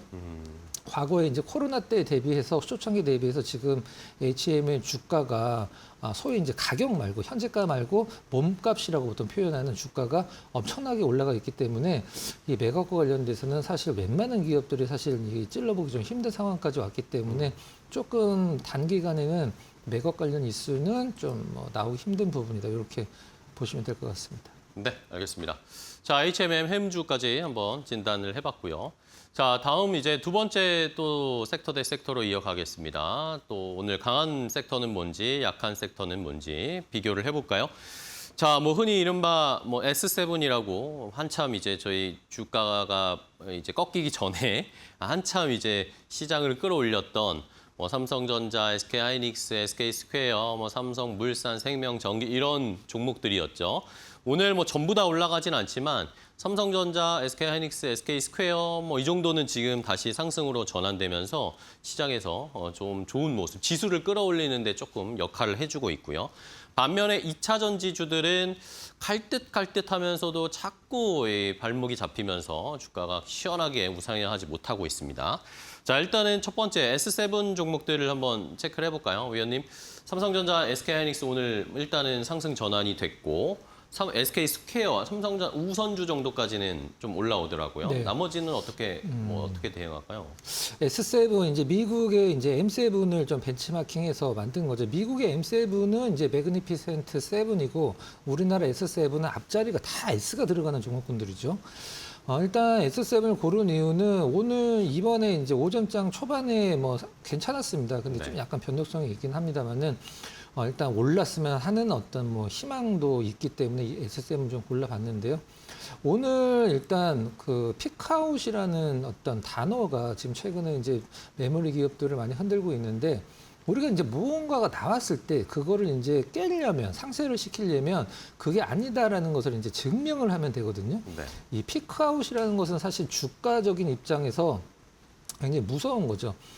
우리가 이제 냉정하게 얘기를 해서 삼성전자, 하이닉스 입장에서는 어떤 과거의 이 사이클을 갖고 있는 업종이라는 인식보다 이 장기 계약을 통해서 하단을 막아놔서 이제 안정적인 영업이익을 창출하는 게 사실 주가의 상승보다 더 중요합니다. 삼성전자, 하이닉스 입장에서는 뭐 개인 투자자 입장에서는 뭐 실적이야 뭐 당연히 좋아지겠지만 사실 실적보다 주가가 더 중요한 거고 이 회사가 원하는 것과 기업 그 주주가 원하는 것과에는 상당히 좀 괴리감이 있습니다, 솔직히. 이번에 이제 오늘 나온 부분이 HM4가 이제 내년에 가격이 2배가 뛸 것이다. 최근에 이제 공식적인 코멘트는 아니었습니다만은 그 삼성전자와 하이닉스에서 HBM4에 대한 어떤 점유율이 상당히 격차가 좀 많이 난다라는 좀 약간 뭐 증권가에서 나오는 소위 찌라시도 많이 돌긴 했었습니다만은 일단 HBM4 가격이 내년에 2배가 뭐 예상대로 오른다라고 하면 우리가 여기서 이제 가장 중요한 단어가 나오죠. 지금 메모리 가격이 올라가고 있는 이유는 협상력이거든요. 바로 이제 협상력이 이제 올라가서 지금은 삼성전자, 하이닉스가 HBM보다도 이 메모리 쪽, DRAM 쪽에서 이제 수익을 많이 내고 있는데 HBM 쪽도 일단은 가격이 올라간다라고 하면 협상력이 이제 올라가는 거고 삼성전자, 하이닉스 입장에서 가장 중요한 이제 우리가 보통 라운드 넘버라고 표현을 하는 게 있거든요. 네. 우리가 보통 뭐 5천, 6천, 7천, 코스피 이런 것들이 다 의미가 있는 뭐 4,999와 5,000포인트는 1포인트 차이지만 상당한 의미가 달라지잖아요. 근데 삼성전자 입장에서 주가적인 측면에서 라운드 넘버는 이제 당연히 30만 원이고 하이닉스 입장에서는 이제 뭐 최근에 깼죠. 이제 200만 원 정도가 이제 상당히 중요한 라운드 넘버라고 할 수 있는데 개인적으로는 이 라운드 넘버 위쪽을 확실히 어떤 뭐라고 그래야 될까 이제 돌파를 해서 안착하는 것들을 흐름이 나와주기 전까지는 사실 확실한 V자 반등이라고 하기 힘들거든요. 시장에서 상당히 좀 좋은 격언 하나 말씀드리면 하락보다 더 위험한 것은 이제 어설픈 반등이라는 게 있거든요. 요 하락을 하면 이제 가격이라도 싸지지만 반등이 어설프면은 이게 추가적인 하락이 더 크게 나올 수 있기 때문에 오늘의 어떤 하이닉스, 삼성전자의 반등이 어설픈 반등이 아니라 찐 반등이 되려면 앞서서 말씀드렸던 이 삼성전자, 하이닉스 라운드 넘버를 좀 돌파를 해야 되는 흐름이 나와야 되는 거죠. 일단 가장 중요한 부분 또 마지막으로 개인적인 의견 말씀드리면 우리가 지금 증권사에서 삼성전자 올해 영업이익 뭐 얼마 나올 것이다, 하이닉스 올해 얼마 나올 것이다, 두 기업 합쳐서 뭐 몇백조가 나올 것이다 다 얘기를 하고 있는데 이게 이제 시장에서 이 삼성전자 하이닉스의 가격에 얼마만큼 이게 적용이 돼 있느냐 이게 사실 제일 중요한 부분이거든요. 이런 부분들을 봤을 때 시장에서 이제 피크아웃 우려를 상쇄시키려면 이제 삼성전자 하이닉스가 조금 더 화이팅을 해서 이제 3분기, 4분기까지 연결되는 이제 성장률을 높여놔야 되는 부분들이 가장 중요하다. 이렇게 정리를 해보도록 하겠습니다. 네, 알겠습니다. 자, S7 그 안에서도 삼성전자, SK 하이닉스 위주로 조금 더 전략을 한번 세워봤습니다. 자, 상승 섹터를 봤고요. 이번에는 하락하는 섹터 보겠습니다. 2차 전지주들이 오늘 또 좋지는 않네요. 오늘 뭐 많은 섹터들이 하락을 하고 있는데 2차 전지주들은 이제 앞으로 뭐 ESS든 뭐 전기차에서도 재고 좀 털 수 있을 것으로 보고 로봇에 대한 미래 기대감도 있고 한데도 주가는 그렇게 잘 가지를 못하고 있습니다. 올라가는 듯 싶다가 빠지고 올라가는 듯 싶다가 또 악재가 나오고 이런 식인데 2차 전지는 어떻게 공략할까요? 네. 위원님. 여러 가지 이유가 있을 수 있긴 합니다만 사실 코스닥 지수의 하락에 주범 중에 하나가 바로 이 2차 전지 네. 종목군들이죠. 실질적으로는 좀 올라갔으면 좋겠고 이제 떨어지는 게 많이 안타깝긴 한데 올해 초에 사실 굉장히 시장에서 좀 회자가 많이 된 리포트가 있죠. 시장에서 올해 초에 1분기쯤에 2차 전지 관련주도 굉장히 좋았거든요. ESS 얘기 나오면서 2차 전지 관련주들 오랜만에 상당히 상승률 높게 나왔을 때 시장에서 땅 하고 나온 리포트가 있었어요. 2차 전지 관련주들 살 필요가 없다라는 뉘앙스의 리포트가 나왔죠. 그 리포트의 많은 내용을 정리를 하면 수치로 도저히 증명이 안 될 것 같다라는 내용이었습니다. 실질적으로 이제 그때 당시에는 분위기가 좋았을 때 그 리포트가 뭐 나와서 시장에서 좀 약간 뭐 많이 회자가 되긴 했었습니다만은 그게 이제 최근에 뭐라고 그래야 될까? 이제 뭐 성지 순례 뭐 이런 얘기도 좀 나오고 있는 상황이긴 하죠. 일단 에코프로, LNF, 포스코, 퓨처엠 올해 모두 시초가 이하에 있는 상황입니다. 시초가 LNF는 그나마 좀 약간 낮긴 합니다만은 포스코, 퓨처엠, 에코프로는 지금 올해 1월달 첫 거래일보다 훨씬 밑에 있는 상황이라 뭐 코스닥 지수에 좀 많은 악영향을 좀 미치고 있는 상황이고. 조금 부정적인 얘기라기보다는 우리나라 이제 2차 전지 업종군들이 좀 각성을 해야 되는 부분을 몇 개 좀 말씀을 드리면 우리가 처음에 삼원계 배터리, 뭐 NCM 이런 배터리로 인해서 그 NCA, NCM 이런 배터리로 뭐 앞서간다라고 표현을 했었죠. 그 다음에 중국이 LFP 배터리 밀면서 많은 잠식이 있었고 지금 우리나라 배터리 기업들 LFP 막 따라가고 있죠. 근데 지금 중국이 나트륨 배터리를 이 나트륨 배터리는 사실 이게 4년 전에 나왔던 얘기긴 한데 지금 현실화가 됐어요. 중국이 이미 생산을 들어갔죠. 가격적으로는 차원이 다른. 그럼 우리나라 이미 나트륨 배터리 또 이게 또 LFP처럼 따라갈 수밖에 없는 상황이죠. 이런 부분들이 좀 아쉽고 일단 팩트만 말씀드리면 2030년까지 중국의 단독 생산으로 전 세계 배터리의 수요를 충족을 시킬 수도 충족시키고도 남는 생산량을 가지게 된다라는 부분들은 이게 배터리 기업들이 과거에 어떤 일본과 우리나라와 미국 기업들의 메모리에서 치킨 게임을 했던 부분들이 좀 다시 한번 좀 일어날 수 있는 가능성은 있다. 이렇게 정리를 해보도록 하겠습니다. 네, 알겠습니다. 자, 그럼 2차 전지주들 중에서 뭐 떨어지고 있지만 오히려 또 기회를 좀 포착할 수 있지 않을까. 괜찮은 2차 전지주들도 분명히 있거든요. 어떤 종목을 보면 좋을까요? 시장에서 지금 기대치보다는 상당히 실적 회복이 빠를 것이다라고 얘기를 하는 게 바로 LNF거든요. LNF? 그래서 그렇죠. 그 포스코 퓨처엠이나 에코프로 BM 대비해서도 주가가 좀 덜 빠지고 있는 상황이고 네. 일단 최근에 나온 뉴스 보면 고객사 이원화 전략이 주가에 많이 적용이 돼 있다 이렇게 표현을 했어요. 고객사 이원화 전략이 주가에 적용돼 있다. 이원화 전략 때문에 주가가 떨어졌다라고 이해하시면 될 것 같은데 LG 엔솔 얘기죠. LG 엔솔에서 이제 양극재를 공급을 받을 때 가장 많은 부분들이 LNF였었는데 LG 엔솔이 일단 이원화 쪽에 하면서 두고지사랑 분산이 전략을 하면서 LNF의 어떤 점유율이 떨어지고 있다. LG 엔솔에서 양극재 공급처는 원래 뭐 당연히 단독이 아니었죠. LG 화학도 양극재를 만들기 때문에 그 또 약간 호재 부분 말씀드리면 LNF 하면은 이제 뭐 딱 떠오르는 기업 하나 있죠. 테슬라죠. 최근에 테슬라 판매량이 이제 FSD가 풀리면서 본격적으로 엄청난 판매량을 기록을 하고 있고 우리나라에서도 현대 기아자 자동차보다 단일 어떤 그 차종으로는 테슬라가 계속 1위를 하고 있는 상황이죠. 시장에서 이 2차 전지 양극재 기업들의 주가를 가장 많이 좌우했던 부분은 지금 좀 약간 부정적인 상황이죠. 그게 어떤 거냐면 바로 이제 리튬 가격이죠. 리튬 가격 저점 대비해서 상당히 많이 올라왔어요. 근데 6월 달에 리튬 가격이 5월 달 대비해서는 한 17% 정도 떨어졌거든요. 바로 이러한 부분들이 바로 LNF나 그다음에 에코프로로 대변되는 양극재 기업들의 주가 흐름을 좀 하향시키는데 가장 많은 역할을 하고 있는 상황이고요. 가장 좋은 부분 알려드리면 시장에서 올해 LNF 추정치죠. 영업이익을 1,000억 정도로 잡았는데 이거를 최근에 3,000억까지 상향을 시켰습니다. 일단 뭐 주된 요인은 이제 테슬라 쪽의 판매량 증가가 이게 직다이렉트로 LNF로 이제 매출로 혹은 영업이익으로 연결이 되기 때문에 테슬라의 어떤 FSD의 최대 수혜주 중 하나가 뭐 LNF다라는 얘기가 있을 정도로 올해 한번 좀 그 영업이 한번 기대를 해보도록 하고요. 2분기는 조금 약간 그 감안을 해야 될 것 같아요. 매출은 좋았는데 이익은 조금 부진했다. 이렇게까지만 정리를 하면 될 것 같습니다. 네, 알겠습니다.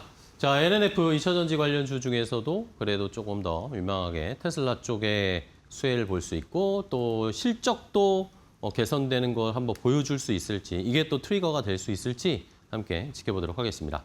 자, 섹터 대 섹터 오늘 박근호 위원과 함께 했는데요. 위원님 또 좋은 전략, 종목 소개해 주셔서 감사하고요. 다음 시간에 또 뵙겠습니다. 고맙습니다.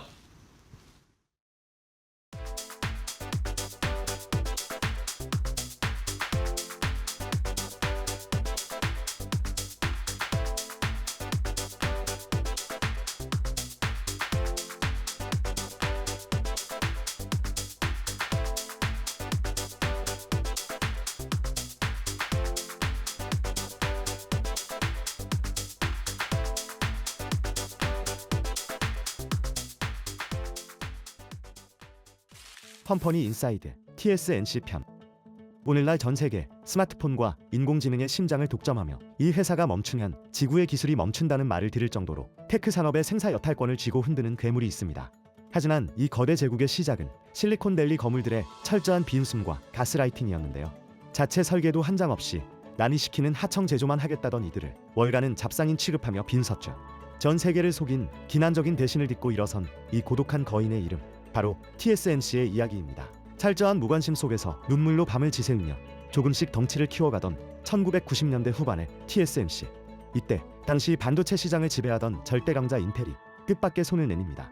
너희의 하청 능력을 시험해보겠다며 자신들의 반도체 칩 일부를 발주한 것인데요. 대만의 엔지니어들은 기회라 믿었고 밤을 새워가며 인텔의 까다로운 기준과 수율을 완벽하게 맞춰냈습니다.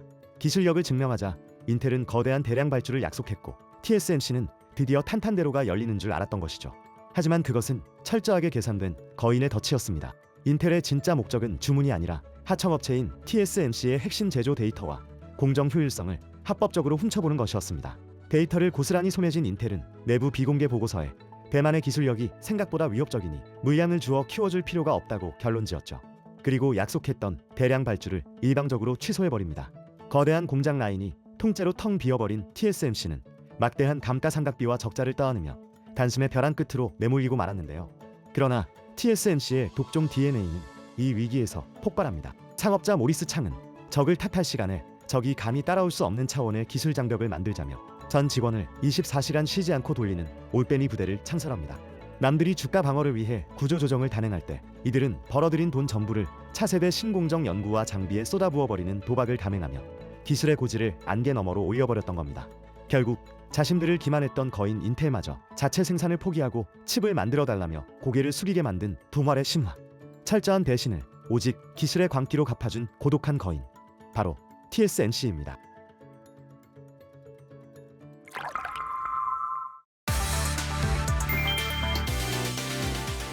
SK하이닉스 주가가 국내 증시에서 하루 만에 15% 넘게 폭락한 데 이어 미국 나스닥에 상장된 ADR도 9.3% 급락했다. 상장 첫날 13% 넘게 치솟았던 상승분을 대부분 반납하며 공모가 수준까지 밀려났다. 시장은 AI 반도체 열풍이 끝났다고 보는 것은 아니다. 다만 단기간 급등했던 주가에 대한 부담이 한꺼번에 반영되면서 차익 실현 매물이 쏟아지고 있다는 분석이다. 메모리 업종 전반에 대한 밸류에이션 재조정도 동시에 진행되고 있다. 이제 투자자들의 시선은 7월 말부터 시작되는 미국 빅테크들의 2분기 실적 발표로 향한다. AI 투자 확대가 다시 확인된다면 반등의 계기가 될 수 있지만 기대에 못 미친다면 조정이 더 길어질 가능성도 있다. SK하이닉스의 이번 급락은 AI 시대가 끝났다는 신호가 아니라 높은 기대를 시장이 다시 평가하기 시작했다는 신호에 더 가깝다. 이제 진짜 시험되는 빅테크 실적이다.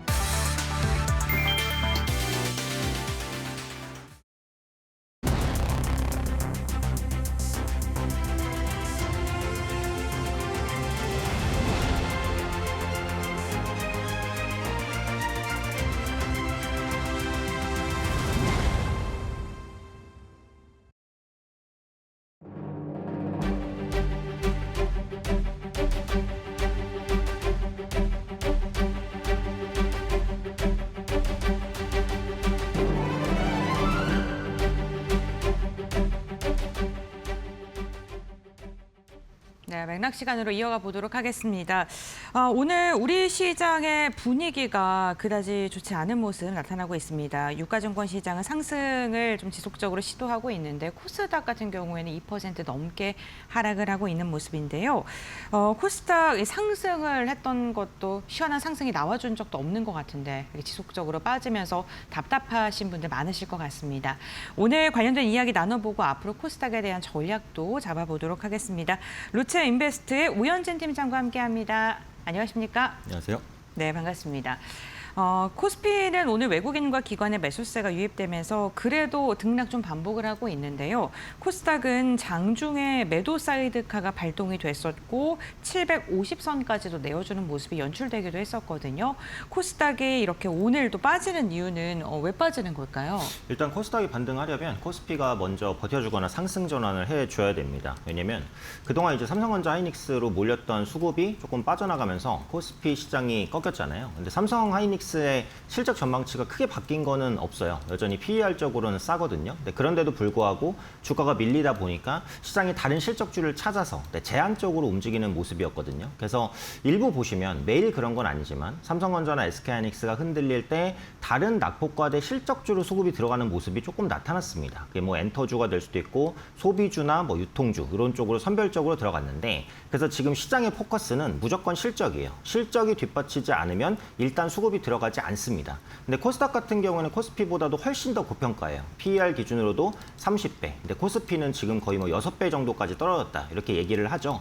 그래서 이렇게 어려운 시장에서도 수급이 제한적으로 들어가는 곳은 실적주인데 코스닥은 코스피 대비해서는 실적주가 별로 없습니다. 그러다 보니까 상대적으로 주목받기가 조금 어려웠고 개인 투자자분들께서 계속해서 이제 코스피 위주로 매매를 하다 보니까 코스닥이 사실상 좀 버려지다시피 했죠. 그리고 알테오젠이 오늘 주가가 이제 SC 제형, 그 삼성 에피스 홀딩스가 SC 제형을 뭐 추가적으로 확보했다라는 소식에 한 10% 정도 밀리면서 같이 내려가는 부분들도 코스닥 시장 약세의 원인이다. 이렇게 보시면 되겠습니다. 네, 알겠습니다. 코스닥 시가총액 1위 기업의 급락세 그리고 전반적인 투심 위축에 대한 이야기를 해주셨는데요. 바이오 기업들이 뭐 오늘 같은 경우에도 알테오젠에서 경쟁사의 SC 제형과 관련된 이슈가 있으면서 급락이 나왔고 펩트론이나 HLB 같은 경우에도 최근에 좀 노이즈가 좀 많은 상황입니다. 반도체 기업들이 상승할 만하면 또 악재가 나오고 이게 좀 반복이 되고 있는데 여기에다가 시장 뭐 금리 같은 경우에 좀 부담스러울 것 같거든요. 네네. 바이오 관련된 기업들 언제까지 이러한 부진의 형태가 이어질까요? 그래서 지금 바닥을 예측하는 건 사실 의미가 없을 것 같아요. 아, 그래요? 결국은 시장의 투자 심리가 좋아질 때 제약바이오주도 같이 좋아진다. 이렇게 보셔야 될 것 같아요. 그래서 지금은 저점을 잡기보다는 아직까지는 좀 관망으로 대하셔야 될 것 같고요. 일단 바이오주 개별 악재에 대한 우려감이 있는 건 맞습니다. 앞서도 말씀드린 대로 지난주에 펩트론, HLB 개별 이슈로 인해서 급락했고 오늘도 알테오젠이 또 추가적으로 이제 밀리는 이런 모습인데 사실 지난주랑 오늘 보면 지수 대비 제약바이오주가 더 크게 밀린다? 이것까지는 아니거든요. 오히려 이제 지난주 같은 경우에는 그런 악재에도 불구하고 제약바이오주가 선방을 해주기는 했어요. 그래서 이런 것들을 보면 개별 악재가 나오고 있음에도 불구하고 시장이 정말 이제 나올 만한 악재는 다 나왔다라고 판단을 하던가 아니면 악재에 대한 내성이 좀 강화되는 단계에 있다라는 생각은 듭니다. 그래서 앞으로도 코스닥이 떨어지면 제약주도 같이 밀릴 수밖에 없겠지만 제약주가 코스닥 지수 대비 상대적으로 더 크게 밀릴 가능성은 제한적일 것 같아요. 그래서 점차적으로 이제 바닥 확인에 대한 기대감이 올라올 수 있다라고 보고 있고요. 말씀해 주신 대로 FOMC 관련된 금리 불투명성도 있습니다. 그래서 이번에 CPI가 발표가 되는데 이번에 3.8%가 컨센이거든요. 그래서 그것보다 높게 나온다면 금리 인상에 대한 우려감이 반영될 수 있고 우리나라의 금통위에서는 금리 인상을 사실상 기정사실화하고 있습니다. 물론 우리나라보다는 미국의 금리가 중요한 건 맞기는 한데 저는 우리나라 금리도 중요한 것 같아요. 왜냐하면 지금 시장을 움직이는 수급 자체가 개인 투자자 수급 위주이기 때문에 국내 금리가 개인 투자자 투자 심리에 영향을 미칠 것 같습니다. 그래서 이번에 금리 인상이 예정돼 있다는 것도 좀 살짝 부담스럽다라고 보셔야 될 것 같고 실적 대비 저평가주로 수급이 이동한 것도 제약바이오주가 외면받았었던 이유입니다. 앞서도 말씀드린 대로 반도체 대형주가 밀리다 보니까 낙폭과대 다른 실적주로 수급이 좀 들어갔고 제약바이오주는 실적주라고 시장이 일반적으로 생각하진 않기 때문에 수급이 들어오기도 조금 어려웠죠. 하지만 긍정적인 모멘텀들도 조금씩 부각은 됩니다. 일단 올해 그 상반기 보시면 기술 수출이 13조 원 돌파했거든요. 그래서 올해 작년 20조 원 기술 수출을 초과할 것으로 기대가 되고 있고요. 상반기에 바이오 의약품 수출액을 보면 45억 달러를 기록을 했습니다. 이건 역시도 역대 최대치예요. 그래서 이게 개별 바이오주 실적에 지금 재무제표로서 딱딱 드러나는 건 아닌데 시간이 지나면서 제약바이오주도 실적 기대감이 꾸준히 좀 부각될 수는 있다라고 봅니다. 앞서 말씀드렸듯이 악재에 대한 내성도 좀 강화가 되고 있는 시기니까 코스닥이 반등하는 시기에는 다른 섹터보다 조금 더 빠르게 반등할 가능성도 있다. 이 정도로는 열어두고 있습니다. 네, 알겠습니다. 악재에 점점 더 내성이 생기는 시장이다라고 바이오 기업들의 업종을 좀 평가를 해주셨는데요. 악재만 지금 있는 건 아니고 바이오 전반적으로 투심을 끌어올릴 만한 긍정적인 이벤트들도 함께 존재하고 있습니다. 대표적으로 뭐 임상 3상에 대한 특가 펀드라던가 국민성장 펀드를 예로 들을 수 있을 것 같은데요. 이렇게 정책은 지속적으로 코스닥이라던가 바이오 기업들을 밀어주기 위한 여러 가지 정책안들이 나오고 있거든요. 이게 네. 투심을 개선시키진 않을까요? 네, 그래서 이게 시장이 하락할 땐 백약이 무효하다고 하잖아요. 그러니까 지금 상황이 그런 상황인 것 같아요. 그래서 결국은 앞서 말씀드린 대로 네. 지수가 반등을 하면 지금 이런 이슈들이 한 번에 부각되면서 제약바이오주를 조금 더 붐업시킬 수는 있습니다. 일단은 시장이 돌아서는 게 첫 번째 과제다 이렇게 보고요. 임상삼성 특화펀드는 일단 운용사 선정을 시작하기는 했습니다. 이게 총 1,500억 규모거든요. 그래서 7월 중에 운용사 선정이 완료가 돼요. 그러면 펀드가 연내 결성이 되고 이제 이 자금이 어디에 이제 임상을 지원할지 결정이 되겠죠. 그러면 임상 대상 기업이 결정될 때 그 대상 기업뿐만 아니라 제약바이오주 투심도 같이 개선될 가능성이 있다라고 보고요. 또 국민성장펀드는 최근에 리가켄바이오에 대한 그 직접 투자를 결정을 했습니다. 그래서 6천억 규모로 조성된 이후에 이게 완판이 됐었던 펀드죠. 리가켄바이오에 5천억 투자가 결정이 됐고요.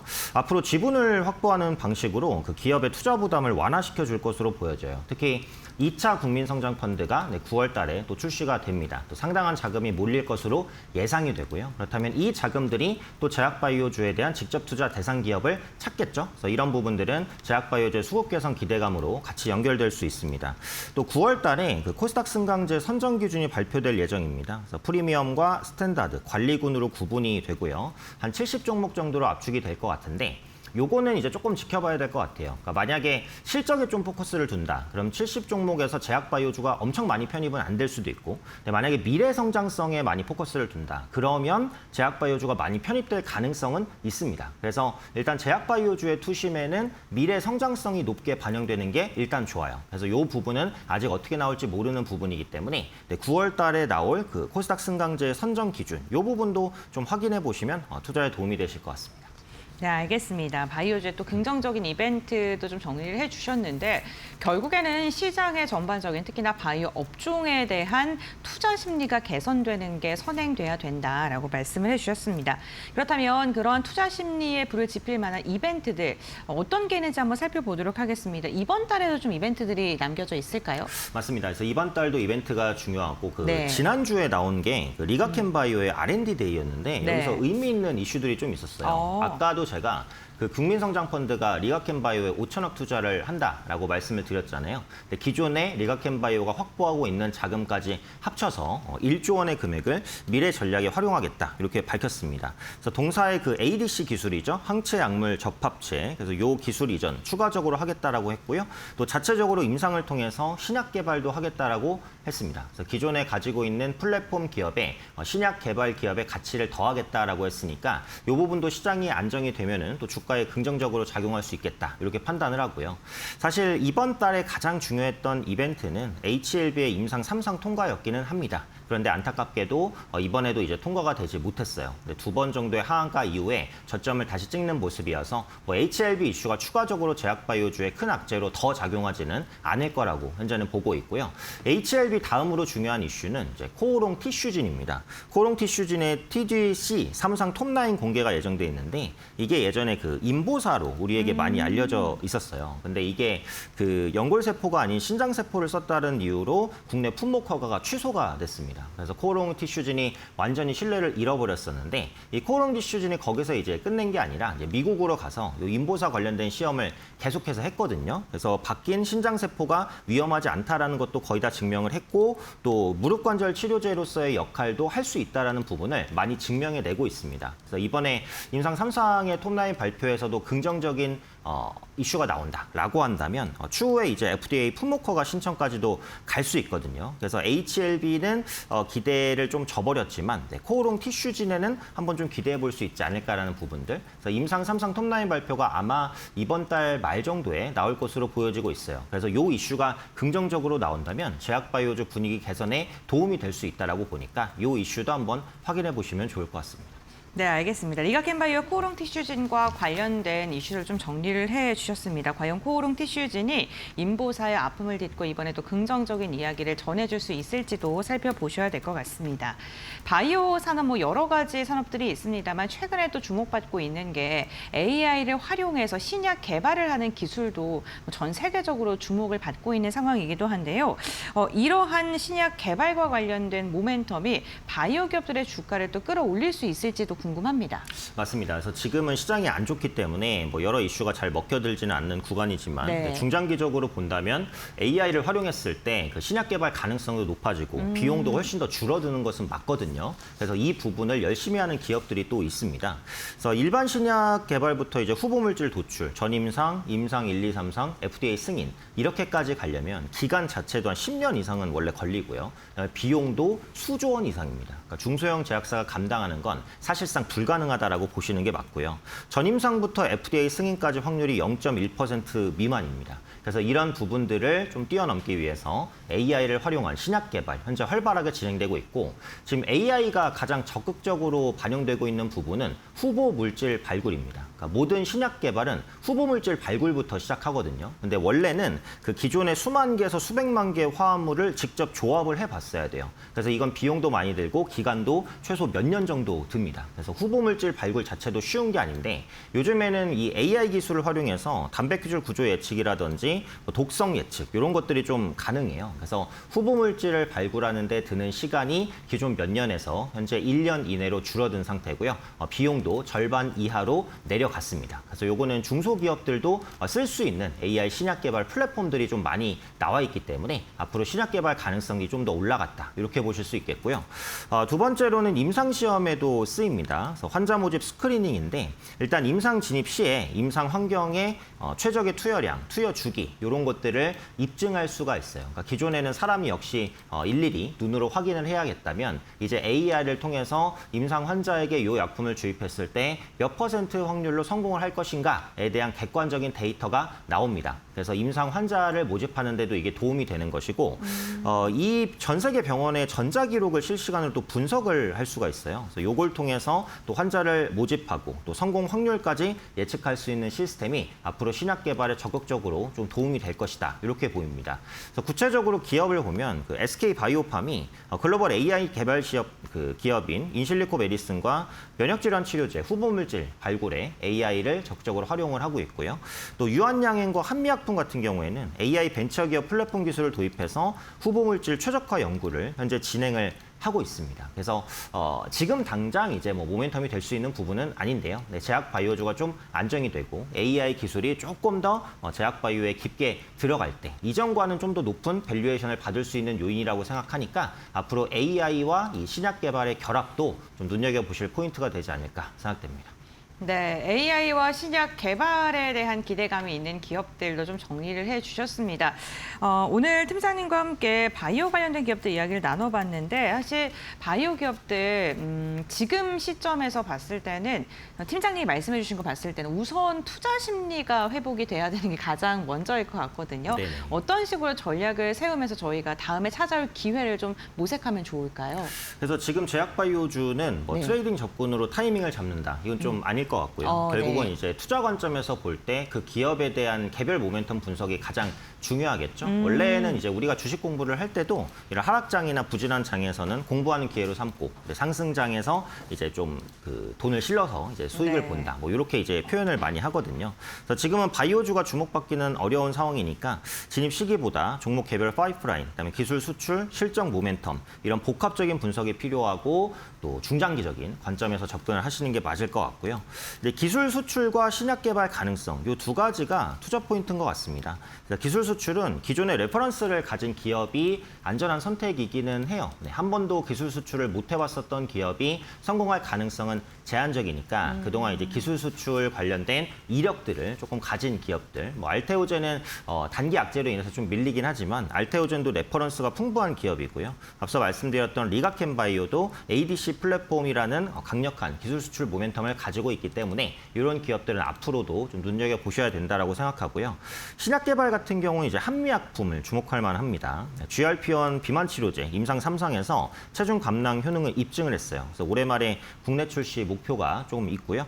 대형주면서 실적이 동반되는 종목은 신약 개발 성공 확률이 높고 속도도 빠릅니다. 그래서 그런 기업 중에 하나가 또 한미약품이 또 될 수 있다. 이렇게 보고 제약 바이오주의 업종 지수 반등을 확인하는 게 또 중요할 것 같아요. 이게 바이오주는 섹터 분위기가 엄청나게 중요한 종목입니다. 그래서 코스피의 제약지수, 코스닥의 제약지수 비슷하게 좀 움직이는데요. 이 두 지수가 일단 반등하는 모습을 확인하고 그 다음에 제가 지금 말씀드렸던 이제 플랫폼이나 아니면 신약개발 관련된 대형주 위주로 접근을 해보신다면 또 투자 전략 중에 하나가 될 수 있지 않을까 이렇게 말씀드리겠습니다.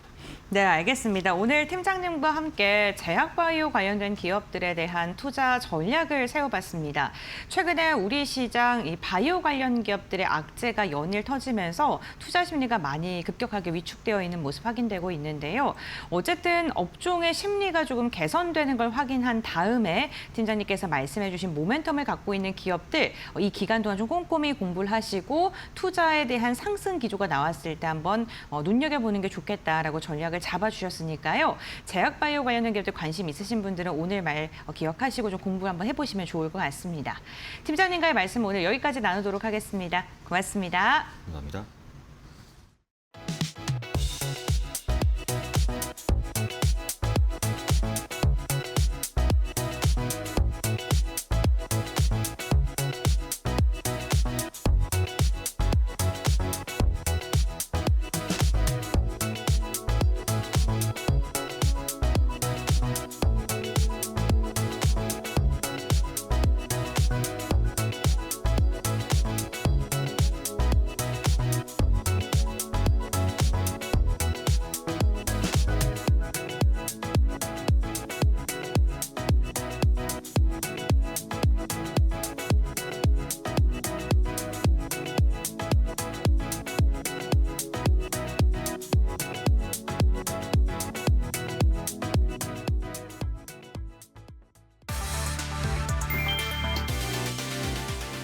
도널드 트럼프 미국 대통령이 대이란 해상 봉쇄 재개를 선언하면서 국제 유가가 10% 가까이 폭등했다. 브렌트유 선물 종가는 배럴당 83.30달러로 9.6% 급등했고 WTI 역시 9.4% 오른 78.14달러를 기록하며 한 달 만에 최고 수준을 나타냈다. 트럼프 대통령은 호르무즈 해협을 오가는 이란 선박을 봉쇄하는 동시에 민간 선박의 안전을 보장하는 대가로 화물의 20%를 안전보장 통행료로 징수하겠다고 선언했다. 미 중부사령부는 현지 시간 14일 오후부터 해상 봉쇄 조치를 전격 재개한다고 밝혔고 중동의 긴장 수위는 종전 합의 이전으로 급격히 회귀했다. 이란 혁명수비대는 미국의 해협 개입을 결코 허용하지 않겠다며 강력히 반발하고 나섰다. 여기에 우크라이나 드론 부대가 러시아 유조선과 정유시설을 집중 타격한 점, 그리고 미국의 전략 비축유 재고가 1983년 이후 최저치로 떨어진 점 등이 맞물리면서 글로벌 원유 공급망에 대한 우려가 극도로 고조되고 있다.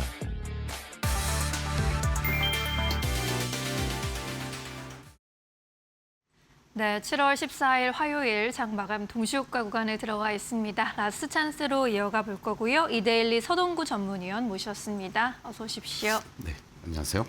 네, 어제 이제 급락을 딛고 오늘 시장이었는데 어제 급락에 비하면 오늘 좀 이 반등이 시원치 않게 느껴지시는 분들이 많을 것 같습니다. 그래도 코스피, 코스닥 낙폭 많이 줄이고 있고요. 코스피는 현재 구간에서 1% 가까운 오름세 보여주고 있습니다. 오늘 시장 전반적으로 어떻게 평가해 보셨을까요? 어제와 오늘, 물론 어제 급락에 따른 반등세가 약하다. 또 코스닥도 매도 사이드카가 다시 발동이 되는 그런 어떤 모습을 보이기도 했지만 가장 큰 차이는 어제는 하루 종일 원웨이로 하락하는 그런 모습이었습니다. 그러나 오늘은 오전에 반등을 줬다가 다시 또 코스피 기준으로 하락하기도 하고 삼성전자, SK하이닉스 상승과 하락을 반복하는 이러한 모습 속에서 막판에 그래도 3%대 이런 상승을 보여주면서 오늘 같은 날은 오히려 이 정도면은 저점에서 매수 좀 들어올까라고 하는데 그 매수 주체가 외국인과 기관들이라는 거죠. 이런 점은 어떤 코스피 지수상으로도 그렇고 또 삼성전자와 SK하이닉스의 밸류에 대한 부담감이 상당히 약해지면서 메이저들이 들어왔다. 그리고 또 오히려 개인들은 안타깝게도 이제 못 참겠다. 여기서 조금이라도 반등 올 때 나 물량 좀 덜어내야 되겠다. 이러면서 뭐 오전이 넘는 그런 어떤 순매도를 보이는 한마디로 매매 주체들이 역전되는 현상이 오늘 나타났다라는 것에 의미를 둘 필요가 있지 않을까 이런 말씀을 좀 드리겠습니다. 아까도 말씀드렸던 것처럼 아직은 낙폭과대에 따른 기술적 반등이긴 합니다만은 외국인과 기관들이 동시 순매수를 보여주었다는 데 의미가 있고 개인들의 매도 공세를 외국인 기관들이 연속해서 받아줄 것이냐. 이것은 또 앞으로 우리의 숙제겠죠. 그럼에도 불구하고 일단 삼성전자와 SK하이닉스 두 탑2가 반등을 보여주면서 IT 소부장 쪽들의 반등이라든가 또 일부 전력 설비 쪽이라든가 그러니까 AI와 연관이 되는 쪽들이 낙폭이 컸고 그나마라도 그들이 올라왔다라는 것에 오늘장에 의미를 둘 필요가 있다. 이렇게도 말씀을 드리겠습니다. 네, 오늘의 수급을 좀 이렇게 평가를 해주셨고요. 지금 골드만삭스에서는 코스피 6,800이 좀 중요한 기술적 지지선이다라는 이야기도 하고 있는데 지금 이 시점에서 코스피를 대응 전략을 세운다면 어떻게 바라보는 게 좋을까요? 현재 시점에서 4주 연속 이렇게 하락의 음봉을 보여주고 있습니다. 사실은 지금 6천선까지 밀려 내려오는 이러한 상황들에서 우리가 코스피 시장의 PER 밴드를 봤을 때 과거 금융위기라든가 또 코로나 때라든가 이럴 때 다 6배 초반 내외에서 저점을 형성했는데 지금은 그 이하까지 내려가고 있는 이러한 모습들. 삼성전자 PER 밴드도 12개월 포워드를 기준으로 한다면 4.4배에 놓여져 있다는 거예요. 바로 이러한 부분들이 뭐 골드만삭스도 그렇고 전체적으로 6,400, 500 내외 정도라면은 절대적으로 저평가에 들어가고 있는 구간이기 때문에 지금의 어떤 시점에서 물론 영업이익률이 감소될 수 있다라는 반도체 업황이지만 어떤 면에서는 영업이익의 추가 상승 추세는 훼손되지 않았다. 이러한 측면에서 이제 본질 가치에 충실하는 어떤 흐름들이 지금 매수 주체별로 나타나고 있는 거 아니냐. 결국 그러한 것은 삼성전자와 SK하이닉스가 하방을 잡을 때 코스피 지수도 잡을 수밖에 없는 거죠. 50% 이상의 비중을 차지하고 있다라는 측면에서 그렇다면은 오늘의 저점에서 조금 더 공방은 벌어지겠지만 흔히 얘기하는 6,000대 초반, 중반 또는 7,000 이하 자리라면 언제든지 반등이 나올 수 있는 다만 이 꼬여 있는 수급이 오늘 외국인 기관들의 매수 속에서 얼마나 조금 더 이어질 수 있느냐 이러한 부분도 우리가 주목하면서 바라봐야 되지 않을까 이렇게 말씀을 드리겠습니다. 결국 현재 시점에서 코스피가 6,500이냐 800이냐 이 저점을 논하기보다는 네. 꼬여져 있는 수급을 누가 풀어줄 수 있느냐 그런 의미에서 아까도 말씀드렸던 것처럼 외국인 이런 어떤 순매수 기조 보여주었다라는 거 얼마나 지속성이 있느냐 이것이 무엇보다도 지금은 중요한 관건이다라고 말씀을 드리겠습니다. 네, 역시나 지금 이 수급이 어떻게 꼬이는지, 이 부분을 어떻게 해결해 나가는지가 가장 중요하다라고 이야기해 주셨고, 개별 종목 단으로 봐도 지금은 수급을 이기는 호재는 없어 보입니다. 무엇보다 지금 수급을 잘 체크해 보시는 게 중요한 장세인데요. 코스피의 경우에는 그래도 오늘 반등을 시도해 주는 모습으로 하락권에 있다가 상승권에서 전환하면서 마감할 것으로 보이고요. 1%대 상승 마감 예상되고 있습니다. 코스닥의 경우에는 1%대 약세, 그래도 장중 낙폭 많이 줄여냈습니다. 오늘 장중에 749포인트까지 내려가기도 했는데요. 785포인트 선에서 마감 기다리고 있습니다. 코스피 200도 1.5% 강세 흐름 포착이 되고 있습니다. 유가증권 시장에서도 짚어주셨던 것처럼 외국인과 기관의 수급 함께 유입이 되는 분위기였고요. 기관이 3조 3천억 원대 매수 우위로 집계됩니다. 외국인도 1조 가까운 물량을 들였고요. 개인이 나홀로 사자세 4조 2천억 원대 매도 우위로 잡히고 있습니다. 현재 코스닥 쪽에서는 외국인의 수급 빠져나가는 분위기 감지되고 있고요. 2천억 원대 팔자세 확인됩니다. 개인이 소폭의 순매수세, 기관도 오늘은 순매수세 보이면서 1,000억 원 이상 물량을 들였습니다. 시가총액 상위 종목 함께 볼까요? 삼성전자, SK하이닉스 3에서 4%대 상승 마감 예상되고요. SK스퀘어까지 3%대 강세 마감 예상됩니다. 우리 증시 마감합니다.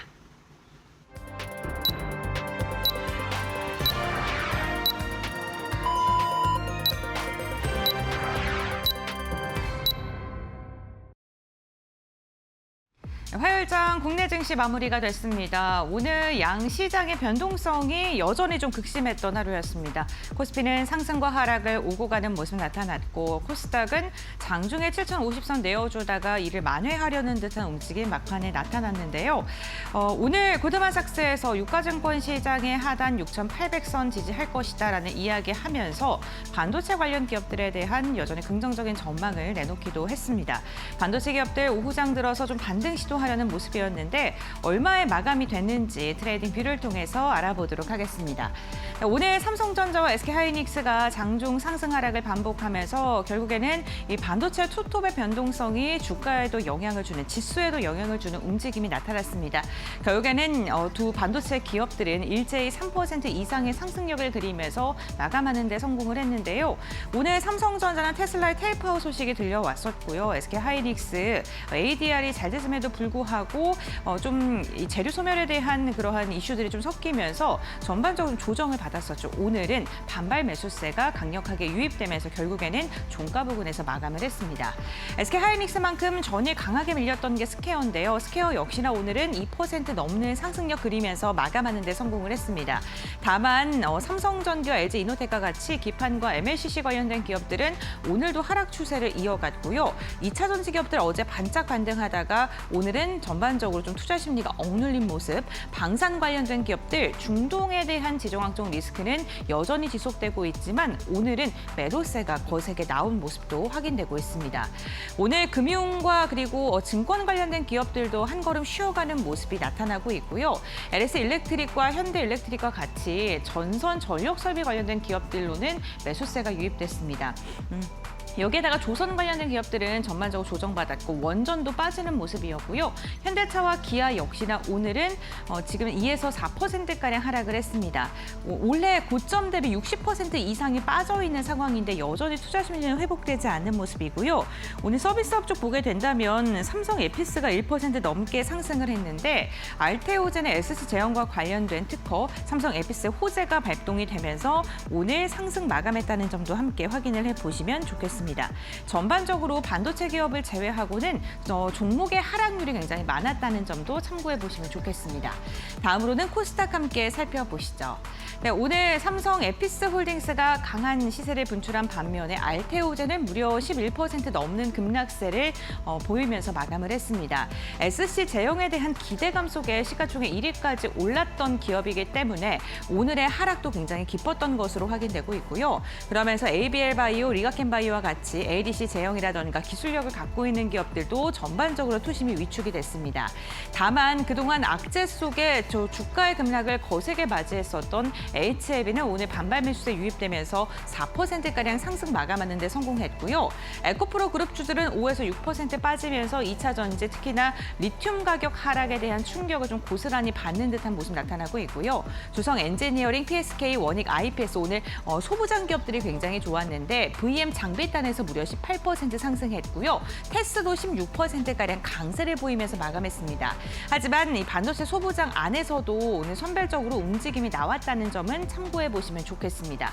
로봇 관련된 기업들 현대차 그룹과 함께 투자 심리가 위축된 부분 오늘도 확인되면서 레인보우 로보틱스와 로보티스, 현대모백스까지도 일제히 하락 마감했습니다. 최근에 화장품 기업들 실적 기대감 여전한데요. 네이처셀이 오늘 6% 넘는 상승세 그리면서 마감했다는 점도 참고해 보시면 좋겠습니다. 네, 오늘 코스닥이 바이오와 2차 전지의 약세 속에 상대적으로 더 많이 빠지는 장세였습니다. 그렇다면 코스피는 오늘 상승 마감을 했을까요? 오늘 마감 종가 상황 확인해 보겠습니다. 신민영 앵커 전해주시죠. 네, 화요일 지수 마감 상황 짚어보도록 하겠습니다. 오늘 코스피의 경우에는 그래도 상승 반전에 성공하면서 0.7%가량 올랐습니다. 전거래 대비 50포인트 정도 되돌렸고요. 6,856.83포인트 그렸습니다. 코스닥의 경우에는 역시 약세 흐름으로 2% 가까운 하락세 그렸고요. 1.9% 내린 783.98에 장을 마쳤습니다. 코스피 200은 1%대 강세 흐름 가져갔습니다. 오늘 하락 출발했던 코스피 지수 장중에 롤러코스터 장세를 연출했습니다. 장중 고점 6,979포인트까지 그리기도 했지만 장중에 6,448포인트까지 낮추면서 6,500포인트가 깨지기도 했는데요. 그래도 다시 반등을 시도하면서 6,800선을 지켜준 모습입니다. 이어서 코스닥 시장의 흐름도 함께 보시면요. 오늘 장중에 매도 사이드카가 발동되기도 했죠. 장중에 5% 이상 빠져나가면서 749포인트까지 저점을 기록하기도 했습니다. 결국은 780선 지켜준 모습입니다. 이어서 오늘 유가증권 시장에서 수급 흐름 보시죠. 외국인이 9천억 원대 매수 우위, 기관도 3조 2천억 원대 물량이 들어왔습니다. 반면에 개인이 팔자세 나타냈고요. 4조 1천억 원대 물량을 대거 출회했습니다. 오늘 코스닥 쪽에서는 외국인의 수급의 방향성이 좀 엇갈렸습니다. 2천억 원대 매도 우위로 잡혔고요. 반면에 개인이 소폭의 매수 우위, 기관도 1,500억 원대 사자세 기록했습니다. 이어서 오늘 외국인이 주목했던 종목들 살펴보도록 하겠습니다. 순매수 상위 종목 1위의 SK 하이닉스가 다시 올라왔고요. SK 스퀘어까지 동반 외국인의 주목을 받아갔습니다. LG 이노텍도 주가는 연일 하락했지만 외국인의 순매수세 들어오고 있고요. 2분기 실적이 컨센서스를 뛰어넘을 것이라는 전망 나옵니다. KB금융 비롯한 은행주 쪽으로도 수급이 쏠려갔습니다. 코스닥 안에서는 테크윙과 솔브레인, TSE까지 반도체 소부장 종목들 자리했고요. 테크윙은 오늘 실적 이슈로 급등하기도 했습니다. 리가켄 바이오, 보로노이까지 제약 바이오 종목들 올라와 있습니다. 보로노이 같은 경우에는 이제 하반기에 우리나라에서 열리는 폐암학회에서 폐암 관련 파이프라인 최신 임상 결과를 공개할 것으로 기대되고 있습니다. 이 안에서 HD 현대일렉트릭 지켜보고 가도록 하겠습니다. 오늘 주가 시장 대비해서 좋은 흐름 나타내는 모습이었고요.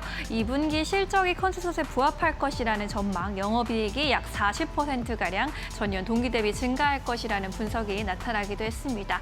오늘 장중에 오후장 안에서 80만 원 선 돌파하면서 81만 원까지 고점 찍었고요. 전거래 1% 강세, 79만 7천 원에 종가 체결했습니다. 이어서 오늘 기관이 선택한 종목들 살펴보시죠. 순매수 상위 종목 1위와 2위에 나란히 삼성전자와 SK하이닉스 반도체 두 탑이 자리했습니다. 대덕전자와 이스페타시스 같은 반도체주 그리고 대원전선의 경우에도 오늘 10% 이상 급등하는 모습으로 주목을 받았습니다. 코스닥 안에서는 PSK와 테스, VM, ISC와 같은 반도체 소부장 종목들 자리했고요. 재룡전기의 경우에도 전력 인프라까지 맥이 쏠리면서 주목받는 흐름 특징적이었습니다. 마지막으로 PSK 시세 체크해보고 가도록 하겠습니다. 오늘 장중에 SK하이닉스가 용인의 와이온팹의 구축을 준비하고 있다라는 기사가 나왔고요. 이러한 오픈 일정을 2월까지 앞당기면서 장비 발주까지 시작했다라는 소식이 들려왔습니다. 이에 따라 PSK 같은 장비주 쪽으로 수혜가 기대된다라는 의견이 탄력을 받았고요. 장중에 20만 5천 원까지 고점 높여가는 흐름으로 우상향 곡선을 그려줬습니다. 10%대 급등세 가져갔고요. 20만 3,500원에 종가 체결했습니다. 네, 오늘도 수급이 몰린 종목들 위주로 체크해 보셨고요. 오늘 시장 정리하면서 또 기억해 볼 만한 포인트들 고은별 앵커와 함께 만나보시죠. 네, 파이널 포인트 3가지 알아보도록 하겠습니다. 먼저 첫 번째 포인트 함께 확인해 보시죠. 네, 오늘 중동 리스크가 재점화되면서 투자 심리가 또 다시 흔들리는 모습이 연출되기도 했었죠. 미국이 대이란의 해상 봉쇄를 재개한다라는 소식이 전해지면서 지금 호르무즈 해협에 대한 부담감이 더 커졌다고 보시면 될 것 같은데요. 특히나 트럼프 미국 대통령이 호르무즈 통행료에 대한 20% 인상 관련된 이야기를 꺼내들면서 시장의 부담감은 확대되는 모습 나타났습니다. 이 20%를 가격으로 환산하면 VLCC 한 척을 기준으로 450억 원가량으로 현재 추산이 되고 있는데요. 우리나라는 호르무즈 해협에 대한 지금 의존도가 높기 때문에 그에 대한 여파도 장중에 좀 크게 받는 듯한 모습 나타났습니다. WTI와 브렌트유가 간밤에 9%대 급등이 나타났고요. 유가에 대한 부담감이 시장에는 조금 악재로 작용하는 듯한 모습이 확인되기도 했었습니다. 두 번째 포인트 함께 살펴보시죠.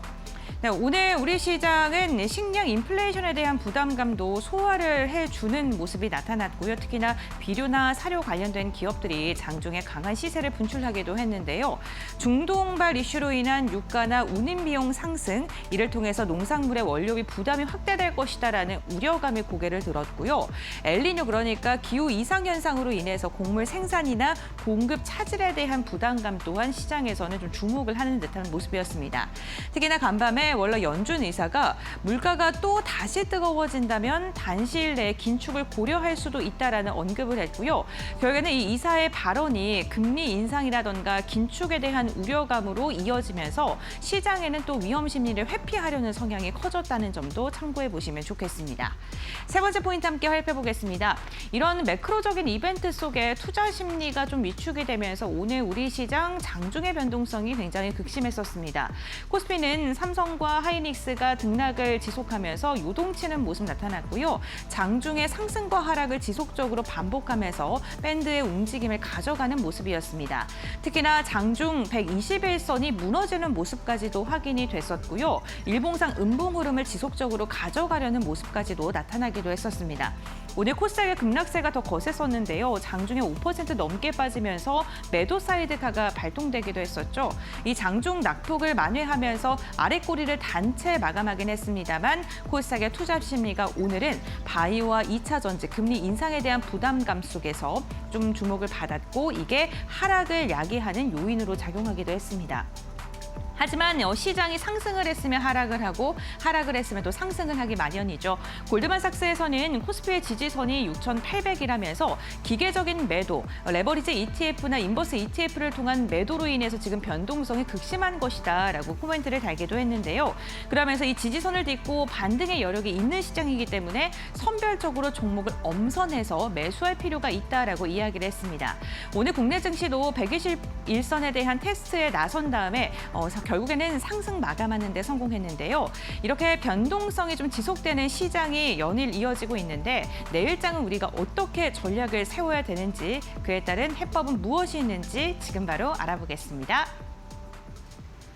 네, 오늘도 정말 고생 많으셨습니다. 삼성전자와 SK하이닉스가 장중에 급등락을 오가면서 코스피가 롤러코스터 장세를 보였습니다.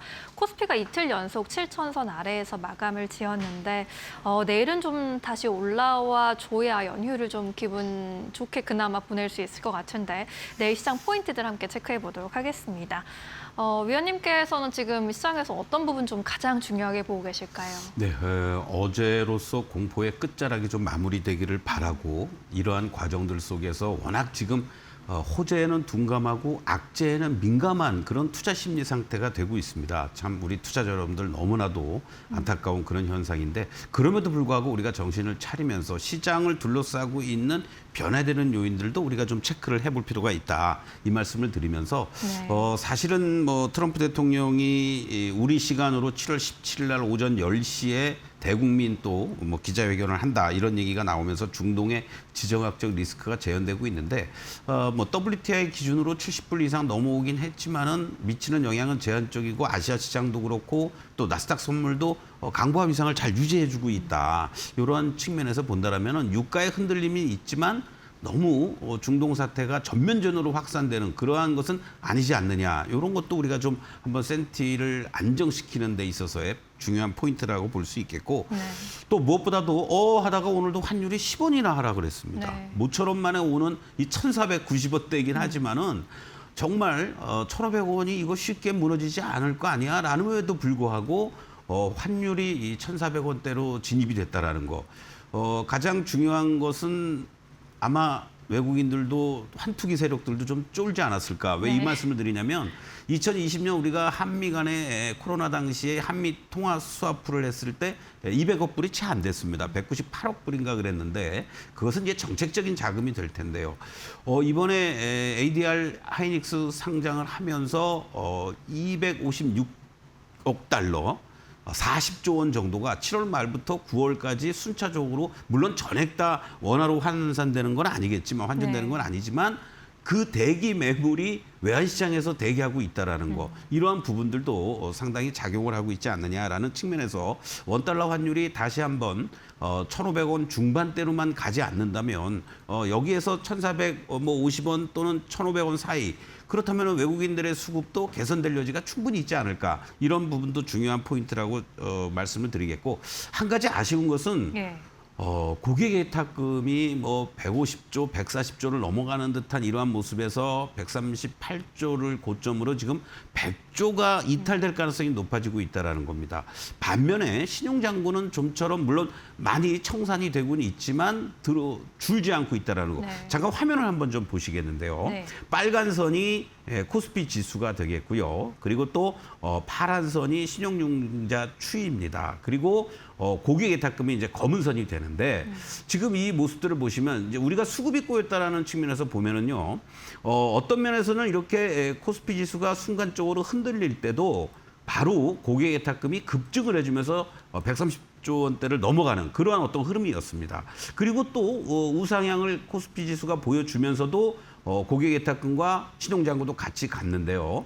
오히려 최근에 이런 급락하는 과정들 속에서 고객 예탁금은 급격하게 하락을 하면서 감소가 되면서 105조 원대에 놓여져 있다는 거. 이 부분이 부담스럽고 오히려 신용잔고 같은 경우에는요. 코스피 고점이라든가 고객 예탁금 고점에서 38조였었습니다. 그런데 지금 현재 물론 이제 하루 이틀 더 지나야 되겠지만은 32조 원대를 보여주면서 전체적으로 고객 예탁금의 급감하는 비율에 비해서 신용잔고의 감소 비율이 아직도 둔화되고 있다. 네. 이것은 이 신용잔고에 따른 마진콜 또는 여러 가지 이런 수급에 있어서의 또 한 차례의 어떠한 그 급락도 여러분들이 염두에 둬야 되지 않을까 이런 말씀을 좀 드리겠고 예. 또 14, 15일 날 미국의 CPI, PPI가 발표가 되지 않습니까? 이 부분도 결국은 금리 인상이라든가 또는 뭐 동결 여러 가지 논란 속에서 이 지표가 어떻게 나오느냐 이 부분도 우리가 주목해야 되지 않을까라고 말씀드리고 메타는 일단은 조금 쿨다운 되면서 여전히 우리 투자할 거라고 얘기를 하는데 지금 15일 날이죠. 우리 장중에 한 오후 2시쯤 될 텐데 바로 반도체 경기의 가늠자라고 할 수 있는 이 ASML의 실적 발표와 향후 전망 코멘트 이것도 우리가 15일 날 시장에서 대단히 중요한 포인트로 작용되지 않겠느냐 이렇게 말씀드리겠습니다. 결국 지금은 심리, 수급 이런 것들이 어떤 면에서는 좀 망가져 있는 상황에서 어떻게 진정이 되면서 반등의 모멘텀을 찾을 수 있는지 지금은 쫄기보다는 조금은 여러분들이 심리를 다스리면서 냉정함을 잃지 않는 그러한 자세가 필요한 구간이다라고 말씀드리겠습니다. 네, 여러 가지 매크로 이슈들도 짚어주셨습니다. 잘 참고해 보시기 바라겠습니다. 자, 그럼 내일 시장에서 주목해 볼 만한 종목 있을까요? 어떤 종목 준비해 주셨나요? 네, 이런 말씀드리면 뭐하지만 이럴수록 정도를 가자. 실적 대비 저평가되어 있는 대표적인 종목 또 이렇게 실적이 잘 나오고 있는 종목은 삼성전자, 네. 뭐 SK하이닉스도 있습니다만은 삼성전자를 여러분들 다시 한번 좀 이제 매수 타이밍이 됐다라고 저는 말씀드리고 싶습니다. 뭐 더 이상 말이 필요 없잖아요. 뭐 디램 반도체를 비롯해서 영업이익 측면에서도 글로벌 1위 업체 네. 뭐 굳이 뭐 필요 없습니다. 특히 중요한 것은 올해 예상되는 영업이익이 361조, YOY 기준으로 전년 대비했을 때 726%, 27년 내년에도요 589조를 예상을 하고 있습니다. 올해 726%나 성장을 했는데 내년에도 이 성장보다는 물론 적지만 63%나 급증해 줄 것으로 전망이 되고 있고 현재 기준으로 예상 PR 밴드 4.4배입니다. 절대적인 이익 대비해서 저평가 구간이기 예. 때문에 현재 가격 뭐 25만 원이 됐든 26만 원 이하가 됐든 22만 원을 짧게 봤을 때 이탈가, 손절가로 설정하고요. 1차 목표가 30만 원. 그 이유가 되면 또 여러분들께 말씀을 드리겠습니다. 네, 좋습니다. 삼성전자 세계 1위 기업이고 우리 대장주인데 더 못 갈 이유가 없겠죠. 지금으로서는 지금 매수 기회다. 목표가 35만 원, 30만 원까지 1차적으로 제시해 주셨습니다. 오늘 말씀 여기까지 드릴게요. 고맙습니다.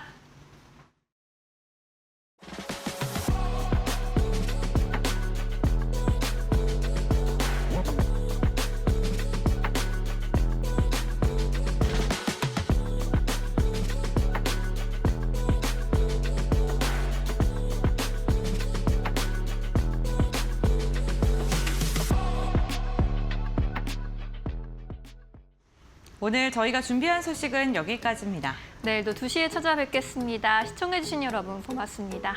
마감은 언제나 파이널 샷.